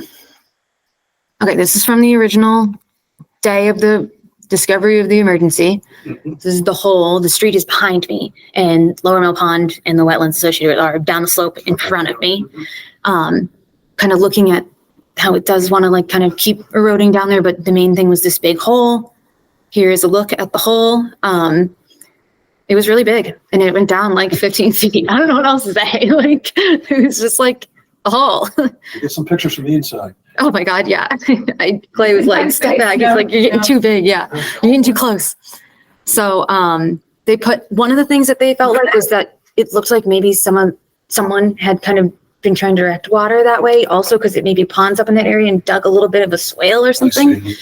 And that was kind of contributing potentially to the problem. So that has been eliminated as well, or was getting rid of that swale, as it were, was part of the emergency certification. This is all the area from above. So the hole is kind of like directly forward from this image. No, just some more pictures of the hole. So, oh yeah, this is like as detailed as I could get in there. It's hard to get from this picture, but it was like at least over 10 feet down into the hole. So, and then underneath it kind of opened up underneath where we were. So, okay, so that was of the day of the emergency. And then I can show you the pictures from, I did today just for a meeting of the fix that they put in place. So what they did was add this wattle along the fill. They put crushed millings and compacted it down over the hole, into the hole, and then also the surrounding area. Just try to raise the elevation slightly so that the water is less inclined to go over. And then I asked them to put the wattle in just in case too, because we had some big rains over the weekend. This is the area, this is where the hole used to be. Basically at the base of this tree is where the hole was. I walked right over that area. This is the front edge of where they put the fill in. Okay, coming back towards where it slopes down again. So there still is, after this fill area, it becomes the gully again. Mm-hmm. That was not restored. And so it kind of just still wants to go right down. Can you go back? Yes, I will. On the left, it looks like there's still, that looks like a big hole. That's the existing gully that still exists. So it was a hole and then the gully. What they came originally for like a year ago was to fill this back gully, but they don't have the way to do that right now, essentially. So they just stopped the hole and compacted it down and then stopped the water from coming over to that area to try to keep it from washing away, essentially. But the hole's It's been filled with this compacted. The gully is still The there. gully is still there, yes. Yep, so some more pictures kind of show a little better. Yeah, here, I'll show you. So this is me turning more. Yeah. This is the in full frame, what was partially in frame in that first image. So they put this wattle down there to try to catch what might be coming down the slope, but there's all kinds of Christmas trees and like stuff in the gully. And they didn't think it was safe to kind of climb down there and put controls along it. We had that big rain, doesn't look like anything migrated as far as I could tell. So yeah, I don't know if there's more the commission wants to have done. I think that would be helpful to know what it would be, because I don't know what else they could do, frankly. I took a look at it on Yeah. Thursday too. Nothing is changing. It looks like, it will continue to change over time, but. Okay. I mean, it'd be good. When the big hole, they filled it, they found it like that morning, we filled it that day. Like there wouldn't be enough time for wildlife to establish in there, in my opinion. And they would be doomed if they did, so. Not till the next rainstorm. That's Uh, where there's your go. Yeah. This is the whole area again, and this is kind of the area where that swale may have been, so they kind of just filled it over. But yeah, I guess the question is, does the commission want to vote to ratify this? And then are there other additional actions you want taken to further stabilize or do more as this kind of temporary fix? Really hard to follow the photos for me. I know it's hard. So We want to take a look at it and Well, I live, talk about it the next meeting, or do we need to ratify this? that same day, I want to say it was issued on, We only have 30 days, 30 days. Yeah. right? yes, And yep. so I want to say on the 10th, What month? October. October 10th. Yeah, we need to either ratify Okay. tonight or that's right. call a special meeting to ratify. No, okay. I think since it was an emergency, we should ratify it. if we ratify it and then if we go look at it, sideways, I think. I think you can just always, the commission can ask for more, especially it's on city property. You can be like, you know what, let's put some more controls here. Maybe we don't even need to have a special thing in place. Is that your motion? It's my motion. Motion that we ratify the filling of the sinkhole. Okay. All those in favor, Carr, Aye. Weeks, Aye. Whittemore, Aye. Ryan, Aye. motion carries.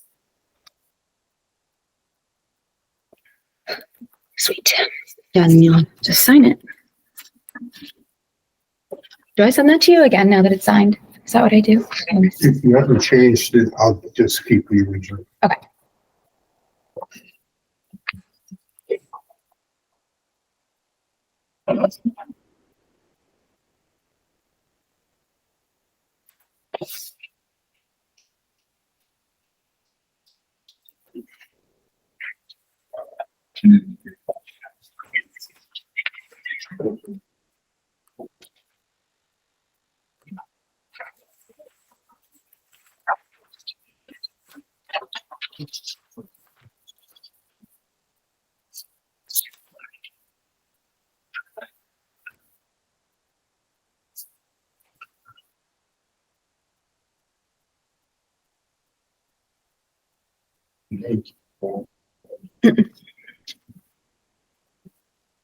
All right, as that's making its last circulation, our next item is the draft 2024 meeting schedule.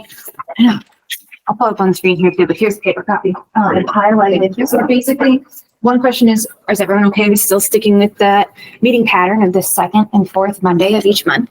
And then the other one is I've highlighted where there's conflicts in terms of holidays. And so the question is sufficient just want to have one meeting that month, or try to find a date surrounding where they'd want to try to fit in a second meeting. I feel like we've done a mix of things in my experience thus far in the past, where sometimes we just cancel it and we only have one meeting that month, this month, like October, and other times we've moved it around. So let me pull it up real quick.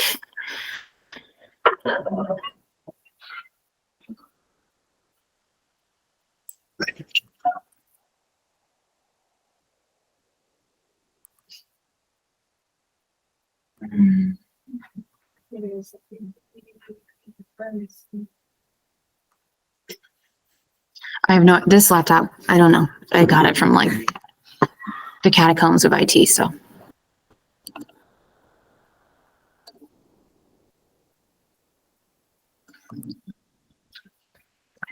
Okay.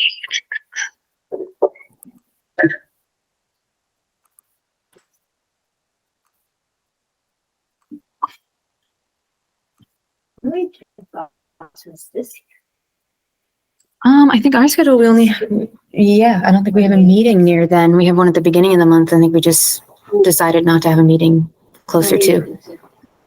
I'm going to zoom in. Let's see here. So the first date that's an issue is Memorial Day. Our second meeting in May would be the 27th. I feel like May tends to be a busier time, and it would be good to have 2 meetings that month. We could switch to the other Mondays and do the 6th and the 20th and keep them spaced out rather than have back-to-back weeks, if that worked for That could work. because then they're all at least 2 weeks apart. It could be the first and third Monday, so? Yeah, so it'd be the 6th and the 20th that month. So we'd have the 22nd of April, skip a week, do the 6th, skip a week, do the 20th, skip a week. And then we'd skip Memorial Day. another week to the 10th. So we go from the 20th to the 10th of June, but we wouldn't have back-to-back weeks, which I think is tricky if folks are trying to. Yeah, if that's a busy time, then that would be bad to skip a meeting. Yeah. Your suggestion makes a lot of sense. Okay, I'll cool. just say that I build my client schedule around alternating Mondays, and I can try to avoid that. I just mentioned this, but I might have to personally miss a meeting or something. It's good to know in advance. Okay. I'll make sure that it's like really clear. I might even put like a star next to it. So it's like, this isn't different from the normal order, just people can tell. I just take clients later in the day. Yeah. I see. So I have to move them or cancel them. Okay. Okay. All right, our next issue is in October. We would have a meeting on October 14th, Right. but that is Holiday. Indigenous Peoples' Day. So the question is shifting it to the 7th or 21st. If we do the 7th, Cassie, does that leave a week? That should be the week in between the September 23rd, right? Right. I think so, yeah. That seems like it makes the most sense. I think we only had one meeting in October this year and it wound up being problematic. So let's try to avoid that. Okay. Correct. So let's do the 7th. So we'll go from the 23rd to the 7th to the 28th. Cool. All right. And then November, we fall on Veterans Day. So we've got October 28th, and then we could move to the 4th, which would be the next week, or the 18th. But then November 25th is also an issue because I assume that's, wait, what is that? That would be Thanksgiving, the Monday of Thanksgiving week. Why would Yeah. that be an issue? So I highlighted that because oftentimes in the past, thus far in my experience, the commission hasn't had quorum. People are traveling. We've had the meeting on the schedule and then we just don't end up having quorum. Okay. But we can keep it on there and be like, we might have quorum because it's earlier in the month. Thanksgiving is on the 28th, at the end of the week. So Yeah, or for discussion, if holiday time tends to be light on the commission schedule, we could have a meeting on the 18th and kind of collapse the two November meetings into one in the middle of the month. that may be a better option. There's not a lot of building and things going on in November usually. Yeah. And if we've got the two, if we keep the two in October, I think we'd be okay doing just one in November. Let's try that for now. Okay, so November 18th and Correct. just one. And not the 25th. Okay. And then All right, and then last, December 23rd. So right now we'll have just the one so far in November on the 18th. And then we've got the 9th on the 23rd, which Maybe that makes sense. doesn't really seem like it makes sense. Yeah. Maybe just 9th. Or we could do the 2nd and the 16th and switch weeks again that month. Those would be our two options. you would end up with a meeting on the 25th, the week preceding. So you get two And meetings, 2 Mondays in a row. yeah. No, we canceled the 25th. Oh, did we? Oh, yeah, do I? Okay. So Yeah. we would go from the 18th Okay. to the 2nd and the 16th. So we keep All right, our okay, then 2 that's week okay then. spacing. Yeah.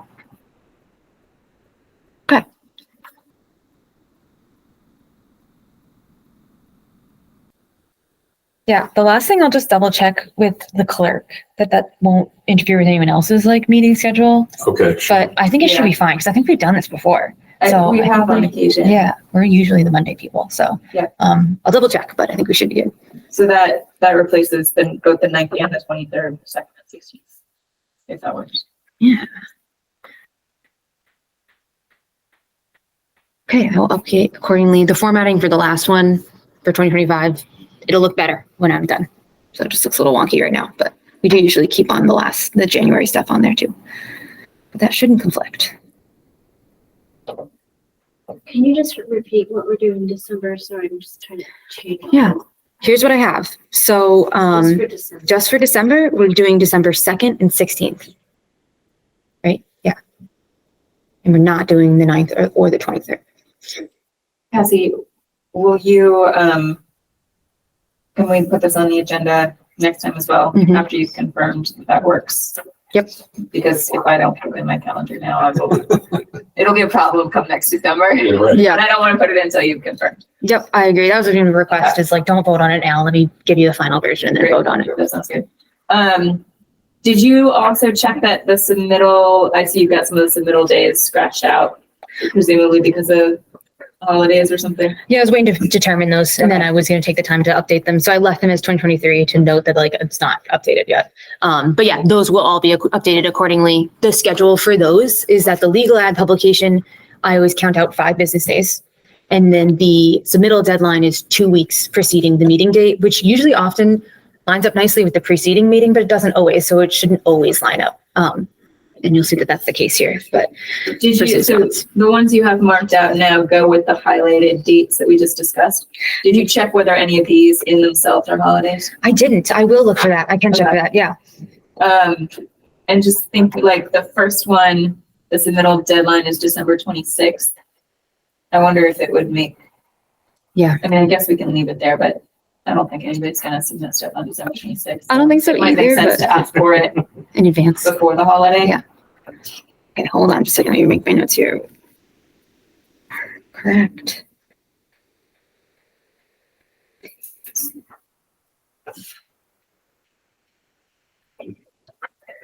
And then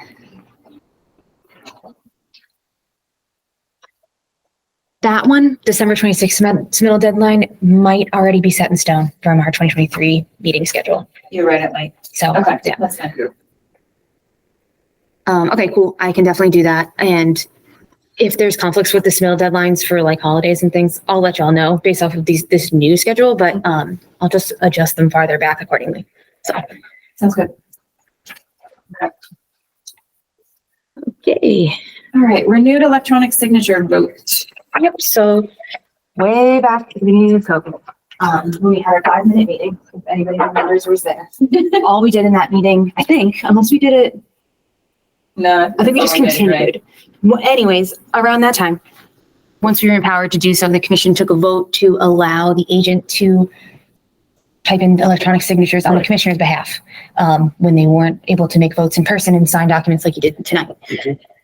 It still actually comes in a lot of handy thus far for me to be able to do things that way, particularly for like, well, we certainly electronically sign order of conditions, which I think the EDEP system already allows for us to do that, but sometimes it just works out better for like certificates of compliance or like, I don't know, it's just helpful. Yeah, if you guys are willing. So it does not empower me to sign on your behalf unless a vote was made at a meeting.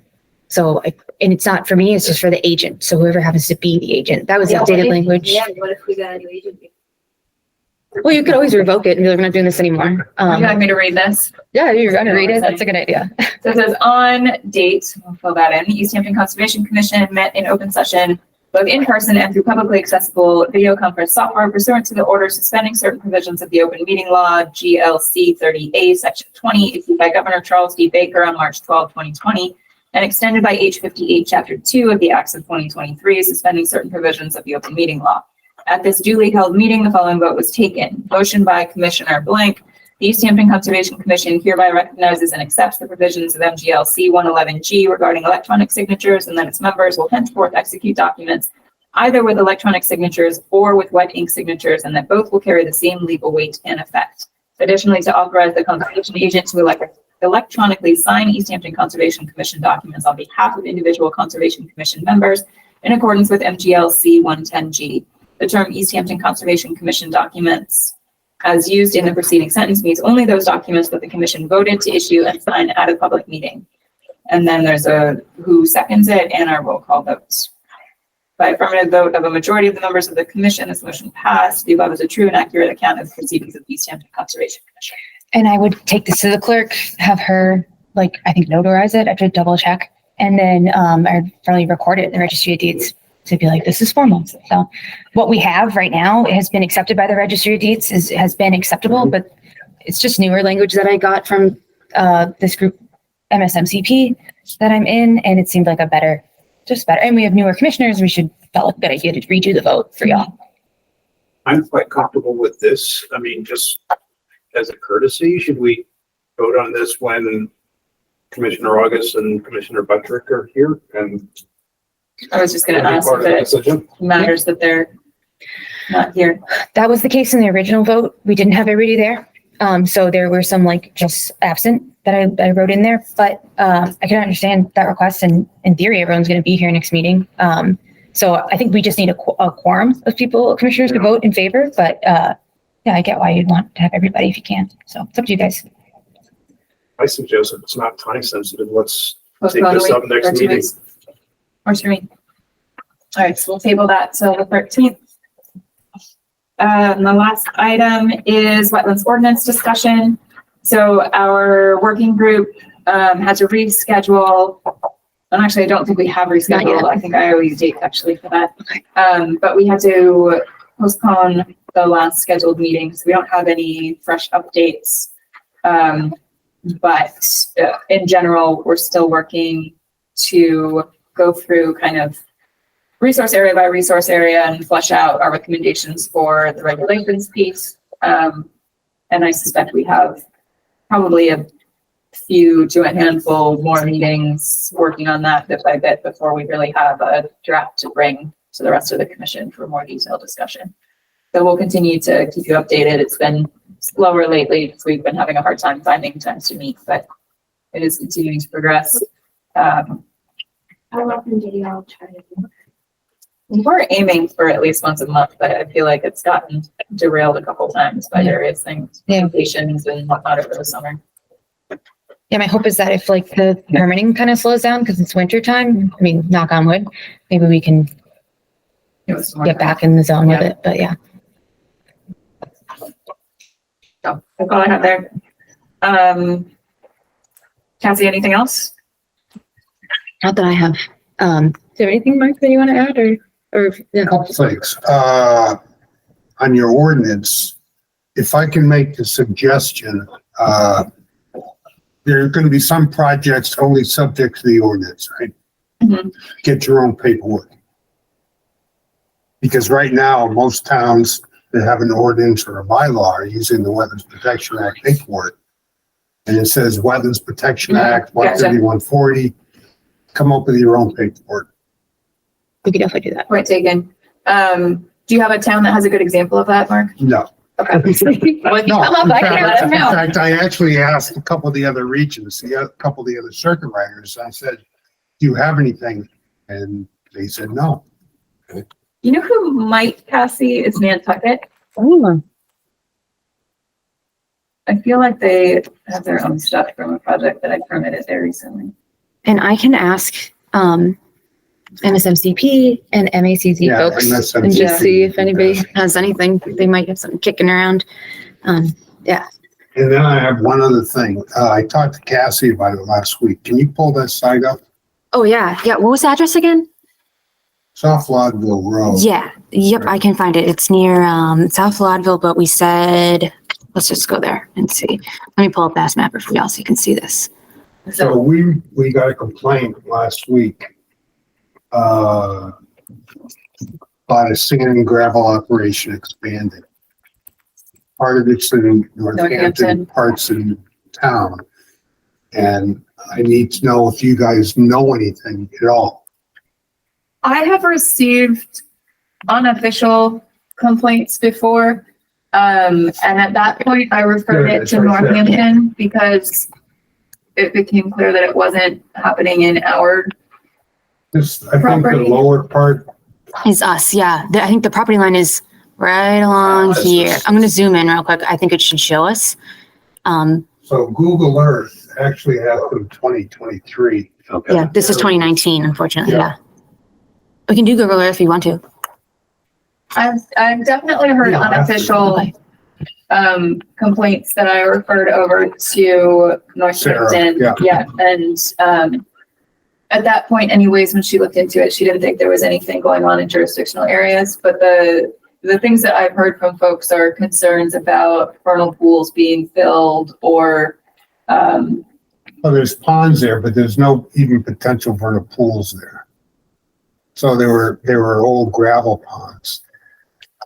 So anyway, Sarah LaValle, who's the agent in Northampton, she drove around, can't see anything from the side, from the road anywhere. And the only reason she knows is something is going on was she got a complaint, and then Google Earth had the 2023 because DEP were still working on 2021 is the current. The 2023 should be out in a few months. So can you Yes. Which way? Up. go show more to the north? Okay. Hold And you can on. see there's a stream there, and then these row of trees here. This one's all gone. This shows up as a wetland. This shows up as a perennial stream. So I think the perennial stream is actually over here. You see a piece of equipment there. You can see a little stream coming down here that's mostly gone. You got a bunch of wetlands, ponds right here. So I just didn't know if you guys knew anything. there's definitely been action back there. I think, did the property change hands not so long ago? Mark, am I remembering that correct? Yes, I think it was, yeah, nothing was going on for a few years. So I think the former owner used to let people, and I don't know what the situation is now, but used to let people walk back there. Because I've known people who would take dogs back there to run around and stuff. And that's who I had heard things from. There's definitely been, I've definitely heard there's been a lot more activity back there recently, and they had videos of things that, you know, spring sounds, and that's where the concern over On potential YouTube or vernal pools something? came from. No, this was personal Oh, okay. communications. Anybody have any contact information for the new owner? Because all Northampton had was assessor's records. I could ask around, but I think, I don't know. When we spoke on the phone, Mark, one of the things I said I was going to do was try to research that, see if I could figure out who's the owner or if we have any past files on it or anything like that. I haven't finished that yet, Right. but I will tell Do you you when I have to do. get a sand and gravel permit in town, in Easthampton? That was the other thing I was going to ask DPW because I didn't know either at the time, and I still haven't found out. Sorry. Some towns have the requirement. I am not aware of one, but that doesn't mean it doesn't exist. Okay. All right, so we're investigating right now. Since we can't see anything, we're probably gonna have to contact the owner. So I already talked to Sarah today and you guys tonight. Just to let you know, if you hear anything, just let me know, please. Mhm. And I just want to say, I was really impressed. You guys asked some awesome questions tonight. I was really happy that you guys are on the ball. Thank you. Appreciate that. Cool. Yeah, I'll definitely be getting back to you with what I can research Okay. here, and Not a then problem. I haven't gotten any other complaints from the members of the public, but I'll keep an ear out for it for sure. Okay. Yeah. Thank you. Any other business from the commission? Not received anything else, but of you guys. And let me see if anyone's still here. I see Garrett is still here. If you have anything else, Garrett, or I can let you unmute yourself. Hold on. Do you have anything, Garrett, before we sign off? No, looking at the aerial photo of the gravel pit. But I'm not quite quick enough to get through the assessors and then the registry of deeds. So I failed you. Fair enough. Fair enough. Okay. Motion to adjourn. Do we have a second? Second. All those in favor, Carr? Aye. Weeks? Aye. Whittemore? Aye. Ryan? Aye. Motion carries. It is 8:21 and we are concluding this meeting of the Easthampton Conservation Commission. Our next meeting is November 13th at 6 p.m. This government meeting is brought to you by Eastworks and our local cable subscribers.